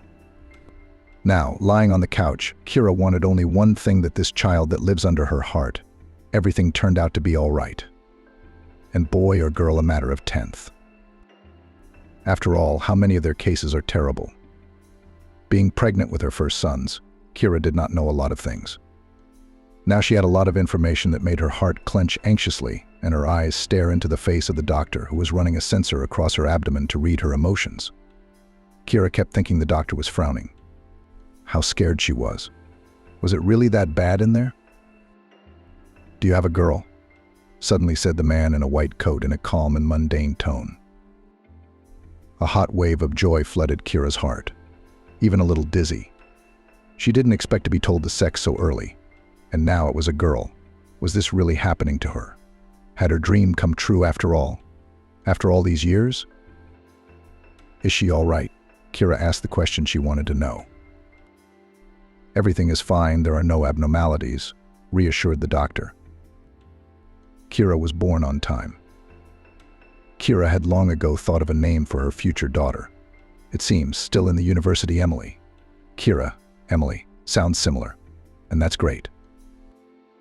The girl was born a healthy baby and soon became the family's favorite. Maggie now came to Kira's house every day to babysit her granddaughter. Once again, her help came in handy. Kira adored her daughter because she had waited so long for her. She had already stopped dreaming of such a gift of fate, but sometimes she needed time to go to the bath or to go shopping alone. And that's where Maggie came in. Time flew by at breakneck speed. Kira already knew that this is what happens when you have a small child. He's just a helpless little baby. Before you know it, it's already a person with its own character and hobbies. Emily turned out to be a pretty little girl. She took after Kira. She was just as dark-skinned, slender, and graceful. But her eyes were her father's bright blue, huge like 2 lakes. They shone on her beautiful, swarthy face. The boys grew up. Max graduated first. He easily got into the Boston Medical Academy. Max must have decided in the 5th grade that he was going to be a doctor. At first, his parents thought it was a frivolous hobby. But as time went on, the eldest son stayed true to his dream. In the end, he entered the medical school, and on a budget. Kira at first was afraid to let the young guy alone in the big city. But Max was serious and independent enough for such an enterprise. So in the end, the mother had to respectfully accept his decision. A few years later, Vince followed his brother. He also entered Boston University, but he chose a different specialty. From childhood, he was attracted to computers, programs, technical puzzles. His sons had flown the nest, and his husband was living a life of work. During this period, Kira realized what a happiness it is that she has a daughter small, beautiful, loved and loving. She filled women's lives with joy and happiness, made it bright and meaningful. If it were not for Emily, Kira would feel now all alone and not needed by anyone. Emily practiced ballet. Emily was a ballerina, and the girl was great at it. Choreographers all said the little girl has a real talent. Kira knew that her daughter went in her. Except that in childhood, Kira did not have such an opportunity to show her gift. Her father certainly didn't take his daughter to potential toys. Emily, on the other hand, did. The girl even traveled with performances in different cities. A real tour, and loving, caring mother everywhere accompanied her. It was a bright and rich life, which gave Kira a daughter. Everything was good, just wonderful. The boys studied and worked in Boston. Kira sometimes visited them. The sons were happy, and that was gratifying. Andrew was developing his business, which was becoming more and more profitable. Now Kira also had a daughter. A long-standing dream had come true after all. It would seem, live and be happy. But the heart of the woman more and more often clenched from some vague premonitions. Something was wrong, something was not right. Kira chased bad thoughts away from herself. Even to the psychologist was going to turn. But one day the reason for the vague anxiety revealed itself. Kira then went to the shopping center to find a dress for the next performance of her daughter. She wasn't feeling well, must have caught a cold somewhere. So Maggie stayed with her. Kira went to the mall alone. The woman was in high spirits. She had found a wonderful outfit for her daughter, and it was just the right size. She imagined how delighted her girl's eyes would shine when she took out this airy, shimmering with all the colors of the rainbow miracle from the branded bag. That's when the woman noticed Andrew. She just happened to glance down, going up the escalator, and saw downstairs, on the first floor, her husband in a bright orange shirt, which she herself gave him. It was a stylish shirt with short sleeves, summer, dressy and elegant, at the same time. Andrew liked it immediately, and now he often wore it to work. Andrew was not walking alone, he was hugging a young girl. From afar, Emily could not see the details, could not see the stranger's face, did not have time to estimate her age, but she noticed the main thing. Andrew's hand was resting on the lady's slender waist. She, in turn, had her palm in the back pocket of Andrew's pants, and Andrew was smiling happily. The world turned upside down in just a few moments. Kira was walking up the escalator steps as a happy, accomplished woman who thought she had succeeded in building a strong family. And she arrived on the next floor as a cheated and betrayed spouse to gather her thoughts. Kira went up to the food court, settled at a small table in the far corner of the hall and ordered herself a coffee. What she'd just witnessed. How to explain it? Kira really wanted to find some sort of justification for what she'd seen. She couldn't. If she wanted to, she could still convince herself that Andrew was just walking through the mall with a female employee. Maybe they wanted to look at a competitor's assortment or something, but certainly not like that. Andrew had his arm around the stranger's waist. Both of them were not embarrassed at all by people, who at this time in the mall were plenty. They walked with their arms around each other and smiled as if they were carefree free students. And between them, there was clearly a special relationship between them. It was immediately apparent. Is Andrew cheating on her? It's hard to believe, almost impossible. But why impossible?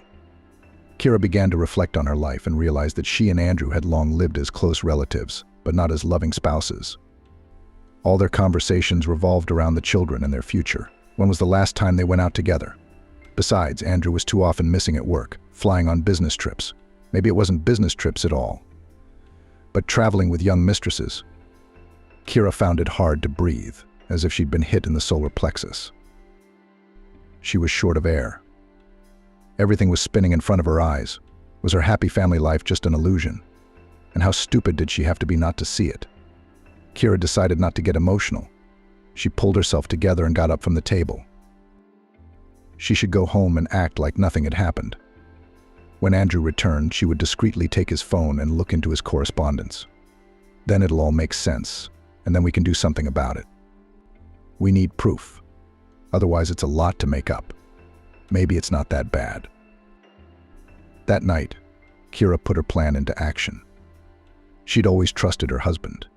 It had never occurred to her to go through his phone before, and Andrew knew it, because his cell phone wasn't even password protected. The man had quietly left his phone on the coffee table when he went to the bathroom. He generally assumed his spouse was already asleep, but Kira wasn't asleep. As soon as the sound of water came from the bathroom, she slipped out of bed and went downstairs, grabbed her husband's cell phone, logged into his messages. And there was a lot of interesting stuff there. Kira learned that her husband's lover's name was Kate. She was only 25 years old, not much older than Max. The deceived spouse even saw numerous photos of young beauty Kate. Mostly on them, the girl showed all the advantages of her undoubtedly luxurious figure. Young, incredibly beautiful, bold Kate was not shy in expressions and wrote such things, about which modest Kira was even embarrassed to think. But Andrew clearly liked it. Apparently, the couple had already had quite a long affair. Andrew was firmly hooked by the young beauty. They called each other cute nicknames, made plans for a summer vacation. Apparently, lovers have not the first time they went together to vacation by the sea. It hurt to read this correspondence, but she needed to know what was going on. What she saw shocked her. She didn't want to believe it was true. The correspondence was also about Kira. Kate had called her lover's spouse an old woman, an old joke. Even Andrew did not try to defend his wife. On the contrary, he sent smiling smileys in response, saying that he was amused. How? How could this happen to them? They were once the closest and dearest people to each other, two halves of one whole. They had overcome so much together, and suddenly this. The sound of the water in the bathroom faded. Kira hurriedly put her phone back where it belonged and rushed into the kitchen. Let Andrew think she was just getting a drink of water. For now, she didn't want to show her husband that she was aware of this ugly affair on the side. She didn't want to, or she just couldn't. She needed to digest the news, figure out how to proceed. Realize, after all, what she really wants, and get used to the idea that Andrew an unreliable wall, behind which so cozy to hide from the hardships of life and the usual traitor. Outwardly, in the life of the family, nothing has changed. But now Kira became more attentive.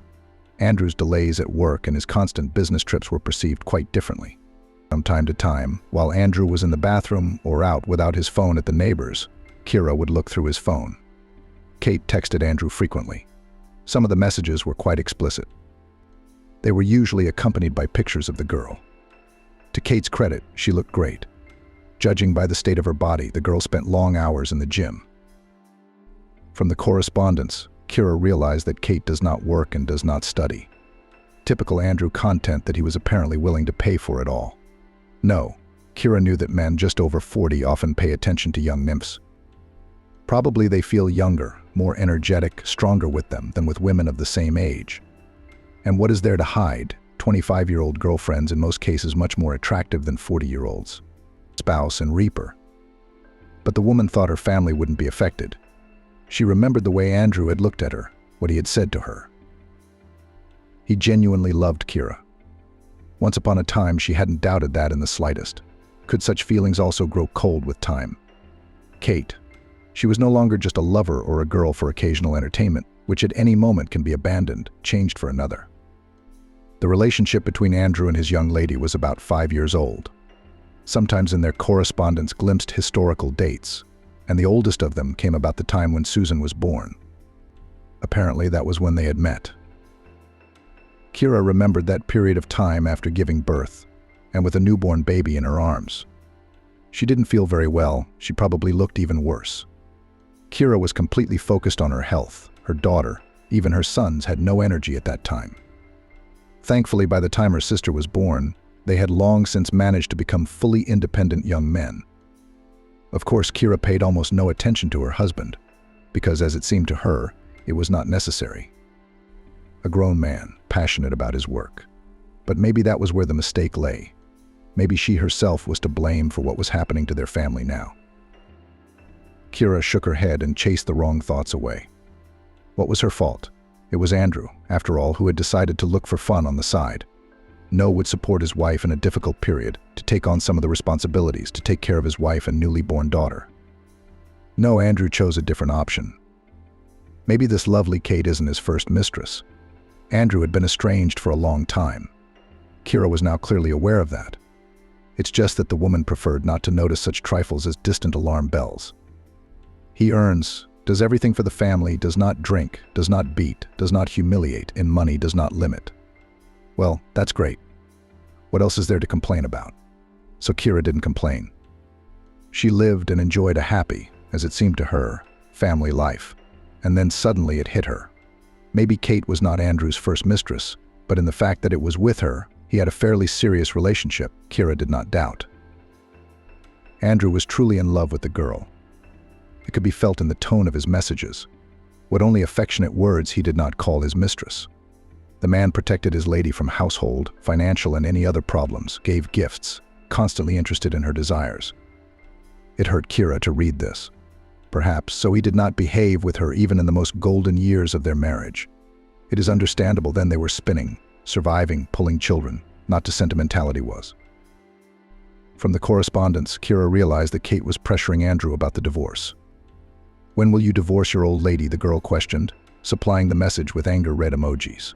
"All in good time," baby Andrew replied. "I'm in the process. A lot of things need to be prepared so that we can live not only happily but richly. My princess loves a beautiful life." After all, that sweet tone, Andrew's usually reserved and serious tone, almost made Kira feel nauseous. But she continued to read the messages, searching them for information about the impending divorce. This moment interested her more than others, because it directly affected both her and the children. Kira was not particularly worried about how her sons would take the divorce. They were already adults, and both of them had been living on their own for a long time. For them, most likely, little will change. but the daughter she is used to this house and adores her father. Despite his indifference, the little girl will be very worried. Kira had no doubt about that. And something would have to be done about it. In Andrew's messages sometimes slipped that he did not rush into divorce to properly prepare for the care. What would that mean? The spouse was clearly up to something, and Kira wanted to find out what it was about. As far as her relationship with her spouse was concerned, nothing much had changed since Kira had found out about Kate. Faking ignorance was easy. Kira and Andrew had hardly spoken to each other for a long time. Hey, how's it going? How are the kids? That's all they talked about. And that's the life they've had for a long time. Why didn't Kira realize this before? Perhaps she was too busy with her daughter and immersed in her own worries and plans. Kira, of course, didn't tell Maggie about her son's life. She still came over occasionally to play with her granddaughter. There were times when Kira took Susan to her grandmother's house to run errands. But the relationship between mother-in-law and daughter-in-law never became warm and frank. Over the years, Kira had trusted Maggie completely in everything concerning the baby.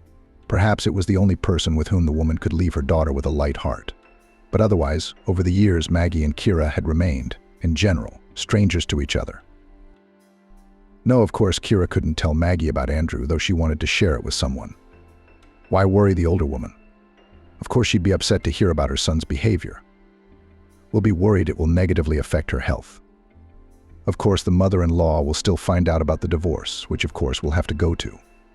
Even if Andrew had not planned this procedure, Kira herself would have organized it. Because how to live with a traitor? That's how she now perceived her spouse. Well, you fell in love with someone else, say it directly. Why lie, lurk, make cunning plans, thought Kira. Andrew had not even once pulled Kate back when she insulted Kira in her messages. She called her old lady and fat and stupid selkie. Andrew at best ignored these unflattering remarks, at worst replied with approving emoticons. It was offensive. But Kira was much more interested in the vague promises of the spouse to divorce as soon as everything will be solved financially. The spouse was preparing something, some kind of scam, according to the results of which Kira was to be left with nothing. The man did not write about it directly.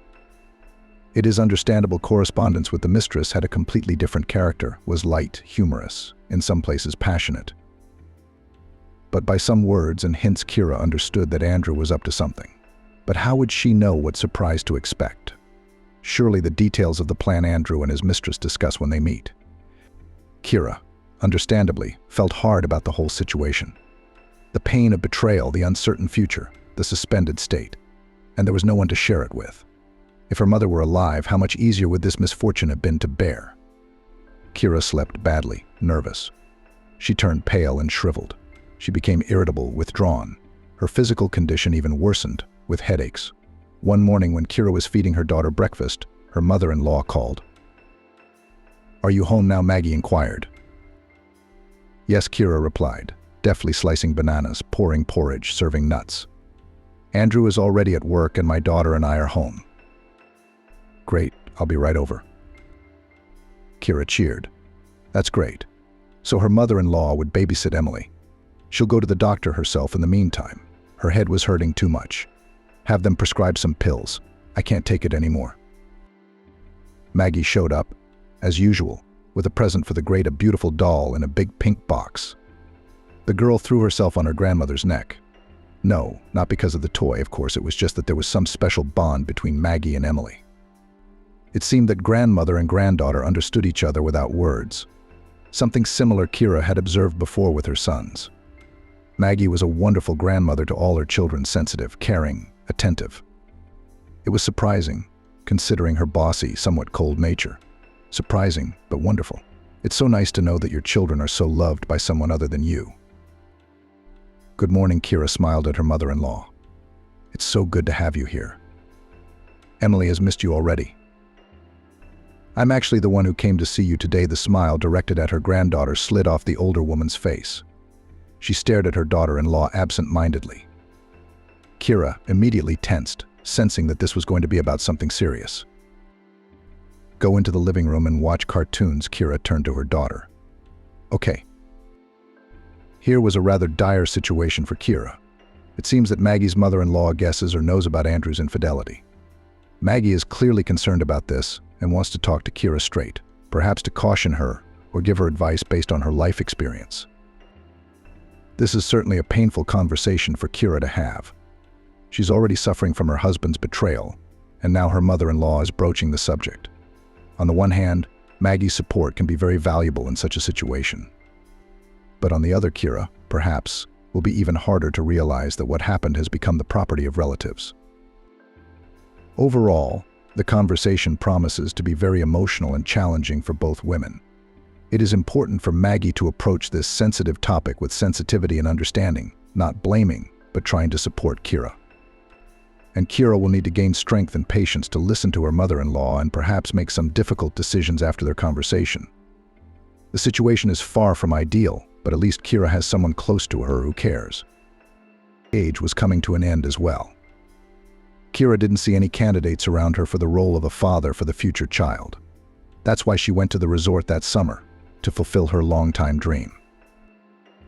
I lied to Andrew about having an affair at the resort to get pregnant, Maggie said. He wasn't the only one who thought so, by the way. I announced to everyone that my pregnancy was a conscious move, but it wasn't. Kira was silently catching every word. She'd never heard such candor from Maggie before. I was about 35 at the time, a young woman by today's standards, with everything ahead of me. Back then, I was considered an old maid. All the time to become a mother and a wife had passed. The train had left. Maggie continued. She wasn't too worried about it. Maggie was fully devoted to her work. She had a responsible position, and she was always busy. The woman liked to realize that she was such an important, indispensable person at the airport. She was respected, listened to, and even feared. Sometimes she wanted to have a child, but sometimes there were regrets that there probably wouldn't be a child. Maggie wasn't too upset, though. She herself had grown up in an orphanage. She had seen so many unhappy fates and wasn't 100% sure she could be a good mother and make her baby happy. That summer she was sent on a trip to the sea from the airport. Maggie could afford to buy the tickets herself, but the union honored her as Employee of the Year. It's nice to be recognized. The resort was wonderful. Comfortable room next to the sea. In 5 minutes walk, a wonderful dining room. And there, in this sanatorium, Maggie met Andrew's future father. It was a so-called business traveler, a young guy about 10 years younger than Maggie herself. He came from some northern town on work. It was Helia's first time at sea, and he looked a little confused at first. It even looked nice. Maggie first noticed him in the dining room. The young man immediately caught her attention. He was good, really good looking, this Helia. Hair the color of ripe wheat, bright blue eyes. Those eyes ended up playing a key role in Maggie's fate. He had amazing eyes. I guess they made me fall in love with him like a girl, Maggie said. I don't think I'd ever seen anything like them before, not even when I was young. Bottomless, bright blue, attentive. Andrew inherited them, and so did Max and Vince. Wow! Helia has no idea he has a son and grandchildren, and that they have his eyes. Maggie was now looking everywhere with her eyes for a cute guy. At first she didn't understand why she was doing it. But the guy was very young. I bet he'd have a lot of admirers soon. Young, pretty young things just like him. And so it was. For several days Maggie watched from afar as Helia returned to the sanitarium with one and another beauty. All of them were like a selection, slim, tanned, smiling. Helia himself smiled a lot. He had a wonderful smile. From it on his cheeks appeared charming dimples. One day the young handsome man himself approached Maggie. Helia confessed to me that he has been watching me for a long time. He's incredibly attracted to me, she said. It was unexpected to hear that. A young, handsome guy, whom I had been admiring from afar for about a week, but was giving me compliments that made my head spin. I was desperately jealous of all those young beauties with whom he appeared in the sanatorium. And he, it turns out, at the same time dreamed of me and did not dare to approach, afraid of rejection. He said I looked beautiful and inaccessible. Maggie and Helia began a stormy resort romance. They took many walks in the neighborhood, swam at night in the sea, laughed. Maggie felt 10 or 15 years younger around him. I don't think I've ever laughed so much even in my youth, she recalled. It was a wonderful week. I fell in love, I just lost my head, which I don't usually do, Maggie said. It was so unlike me. It was like Helia cast a spell over me, and I didn't see a lot of things. A lot of obvious things. Maggie always paid for her date at cafes, in the dining room, on excursions. He never gave her anything, but she didn't expect him to. Being around this guy was a gift in itself. Then one day Maggie woke up in her room, expecting to see Helia next to her. They'd taken a long walk along the promenade at night, gazing at the stars, talking about everything, and had fallen asleep with their arms around each other in the morning. Maggie felt so happy and peaceful in the arms of her lover. But when she woke up, she didn't see Helia there. I reached up and rolled over onto my other side, Maggie recalled. I still wasn't worried about anything. It had happened before. Helia had probably just gone out for coffee and pastries to surprise me. How nice it is to have someone care for you like that. Maggie dozed for another half hour, enjoying the peace and quiet. But the longer she was alone, the more she realized that something was wrong. Finally, unable to bear the anxiety any longer, the woman stood up. That's when it all became clear. There were no belongings of Galia, no clothes, no favorite wristwatch. He had even remembered to bring a little thing like perfume and a toothbrush. So Helia left while Maggie was asleep. He left quietly, so he wouldn't wake the woman and have to explain himself to her. How's that? Why? Everything was fine last night, Maggie wondered. A wave of sadness, despair, and resentment washed over me. I couldn't breathe. I wandered around the room like a stranger and couldn't find a place to go. My heart clenched with unbearable pain. I thought I had found my soulmate. Helia was so easy, so pleasant, and even though he was much younger, I felt supported by him. Nothing could have predicted this outcome. Even last night, Helia had hugged me tightly, showering me with kisses and compliments. I was seriously planning our future together, Maggie said. Helia lived in a small town up north. He even asked me to go there. And I was ready to give up my career, my apartment, my friends, everything to be near him. In desperation, Maggie opened her closets again and again. Could Helia have just moved his things somewhere else? And himself? Well, he might have been late for some reason. But Helia's clothes were nowhere to be found. But Maggie noticed some of her own things were missing. A box of gold jewelry. She had taken a small portion of her treasures with her on vacation. But they were her favorite 2 pairs of earrings, a dainty chain and a bracelet with small sapphires, original, exquisite pieces. The bracelet was actually brought to me from Germany, Maggie recalled. Now this jewelry box had disappeared. There was no half-empty bottle of Chanel, no. 5 on the bathroom shelf. In the safe closet, I missed 3 dresses I bought when I was on vacation in Riga. You can't find such dresses here. My heart clenched with a bad feeling. Was Galia really just a criminal? Maggie asked herself. I should probably write a statement to the police.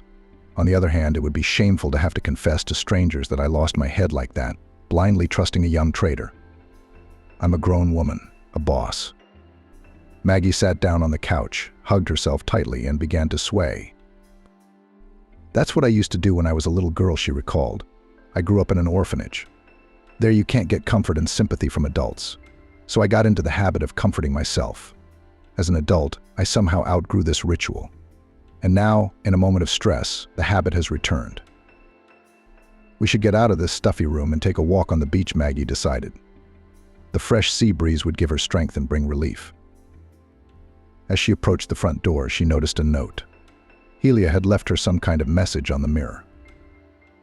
My heart jumped with joy, a faint hope that everything would still be all right. Maggie shared her memories. Maybe he's just preparing some kind of surprise? Maggie thought. And here I was almost going crazy with worry. But there was no miracle. Helia had indeed turned out to be a traitor. Only for some reason it was important for him to explain his behavior to Maggie. I guess by now you have already realized everything he wrote in a note. Are you crying? Angry at me, scolding yourself for being gullible. I don't know why I'm writing all this. Usually I just walk away. But you're really special. I can't do to you what I do to others. I really like you. You're strong and noble. And you're a real beauty. Probably any man would be happy beside you, but not me. I realized a long time ago that my happiness is different from most people's idea of a prosperous life. I like adventure, changing places, meeting new people. I realized long ago that I could never be with just one woman. Family, children, everyday life. It's not for me. That's the way I was born. My mother says I took after my father. I never knew him, by the way. He's also a vagabond, an adventurer. This man probably doesn't even know I exist. It doesn't matter, though. Of course, I haven't told you a word of truth. Well, almost none. The fact that you are very beautiful, intelligent, strong, I really think so. Those words of mine were sincere. As for my biography, I named the wrong city. I lied about my age. My name isn't even Helia. That's my favorite part. Making up a legend, pretending to be someone else. Some people imagine me as a young actor, others as a talented young engineer. It all depends on the inspiration. Sometimes it comes to me, and I compose a story about a tragic fate full of hardship. It's fascinating, interesting, exciting, and women love it. I know how to make them happy, even if it's only for a short time. Those glowing eyes of yours, those admiring glances. I make the gray everyday life of lonely ladies bright, colorful, magical.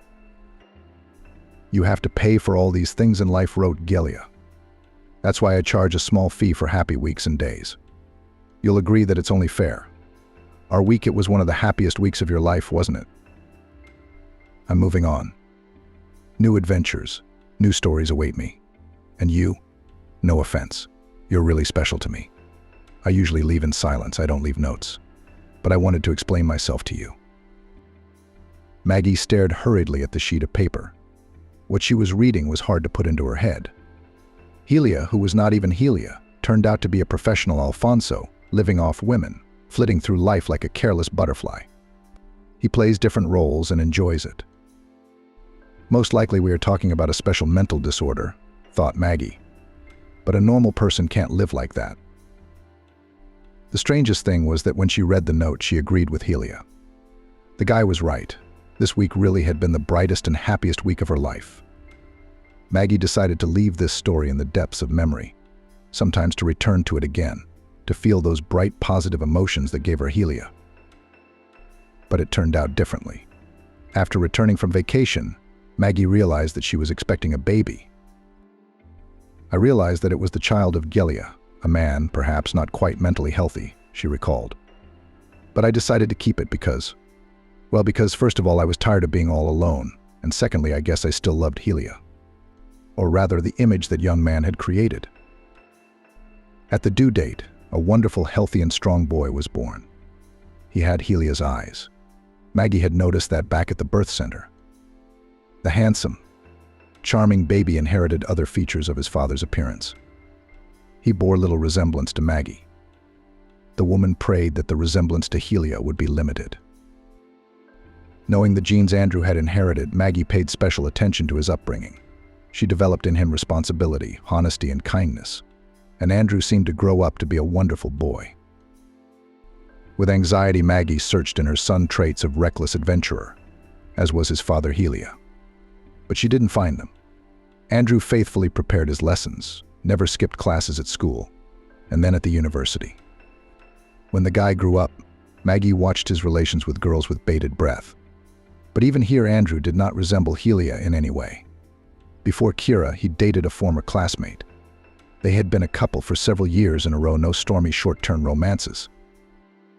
When her son married Kira, Maggie exhaled. It's okay. Andrew has a beautiful wife, wonderful children, his own business.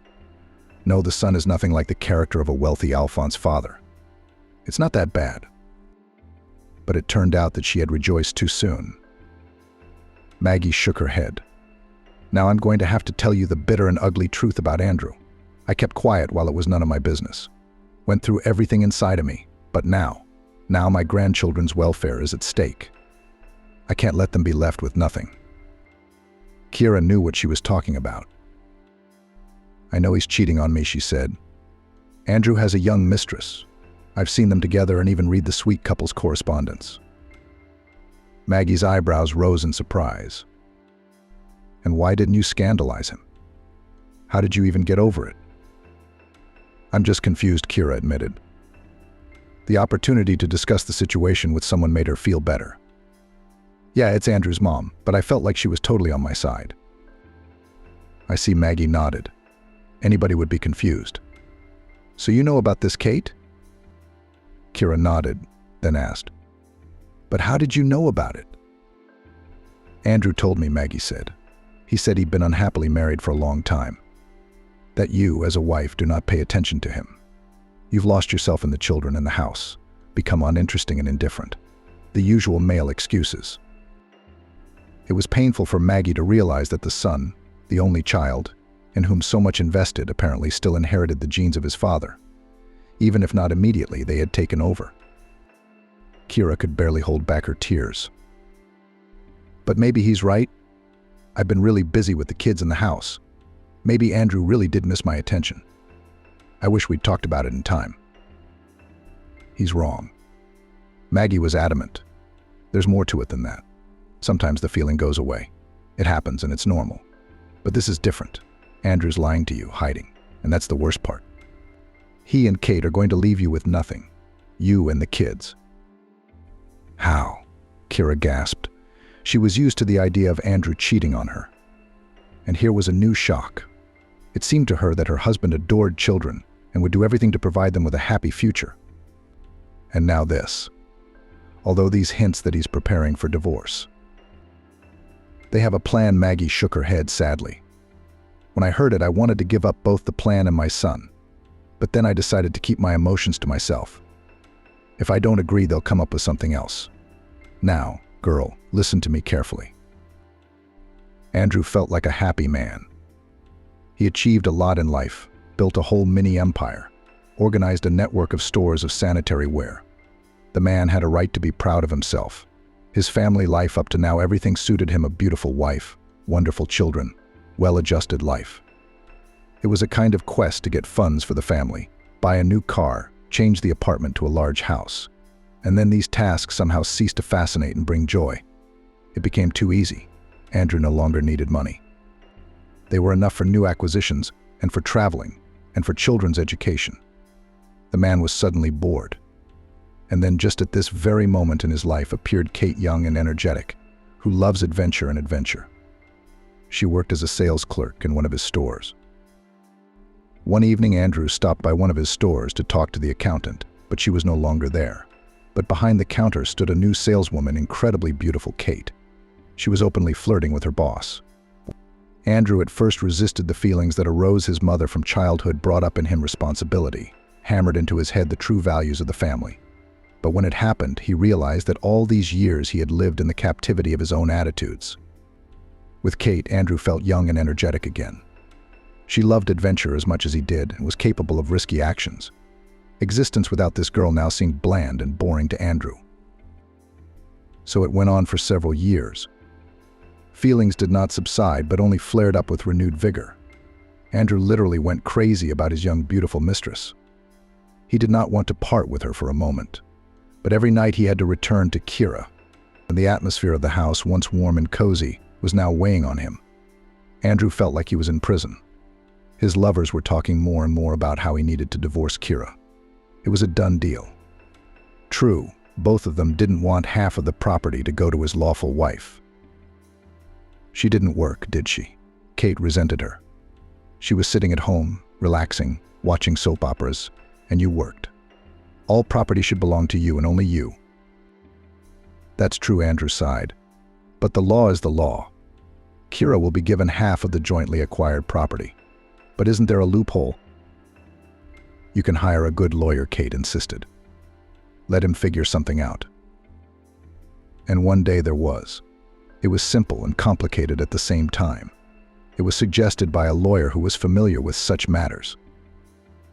I have already had such cases in practice, he said. You need to sign over all the property to a person you trust, said the man in a stylish suit.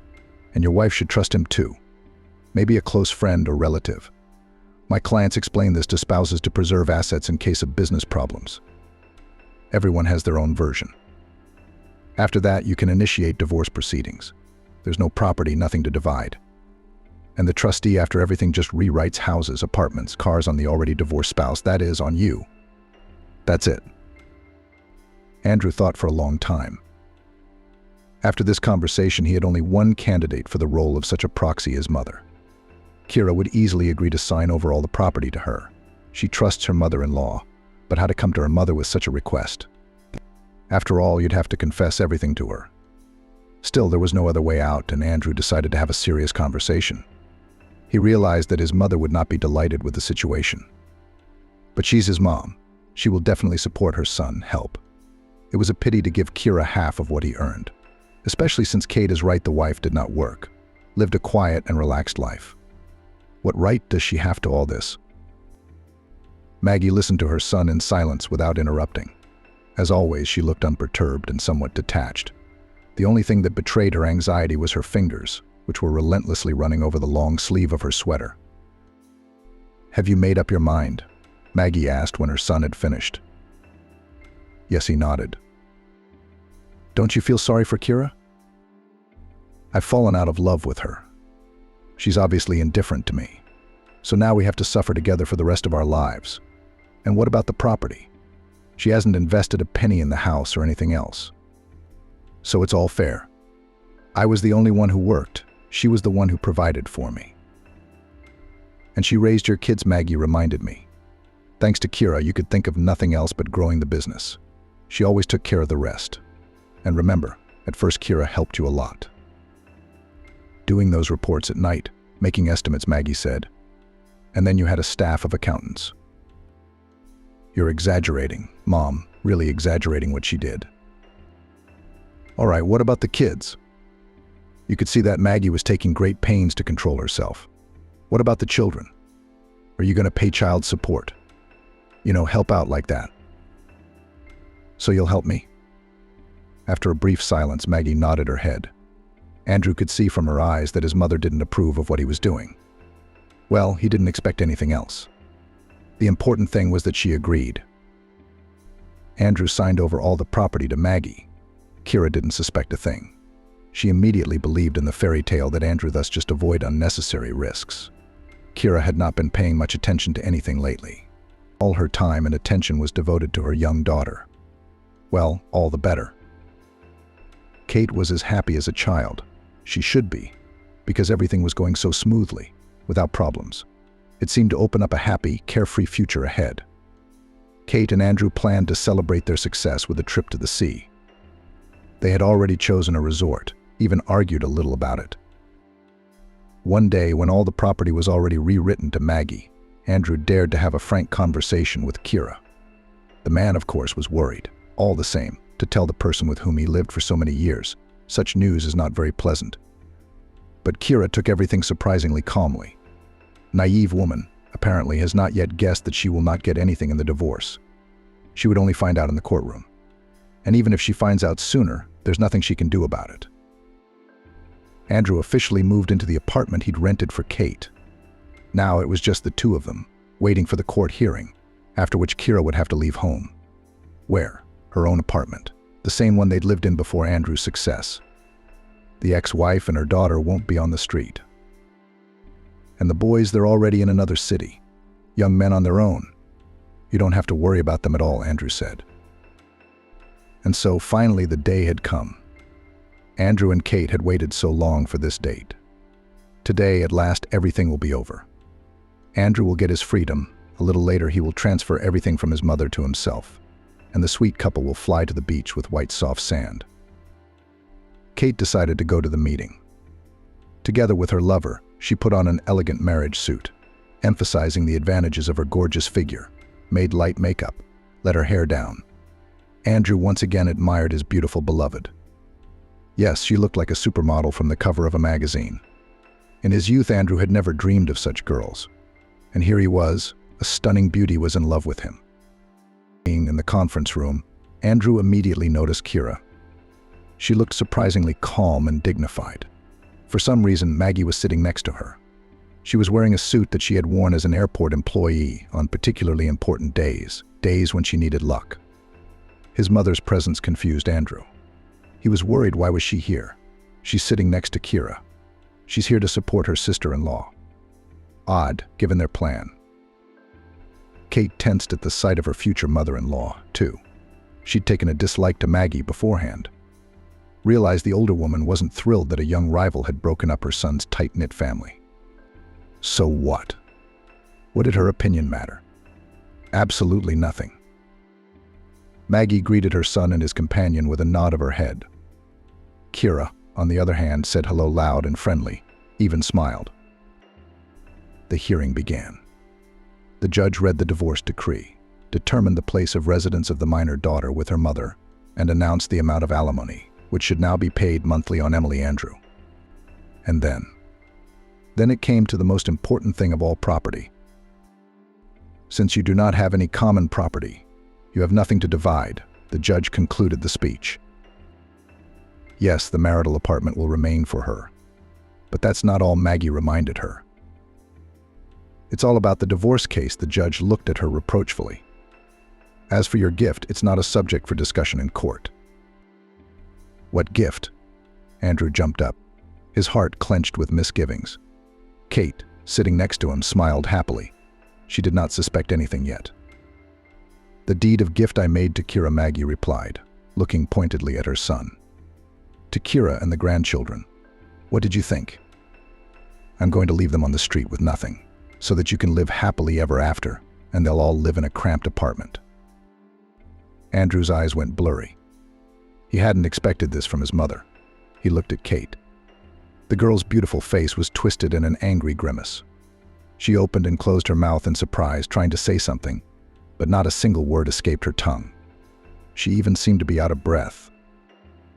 Kira looked calm and peaceful. The judge was reading out some more formalities regarding the divorce.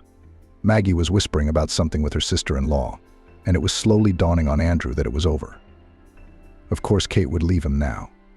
She wouldn't stay with him through the hard times. That was absolutely certain. He'd have to start all over again. All over again.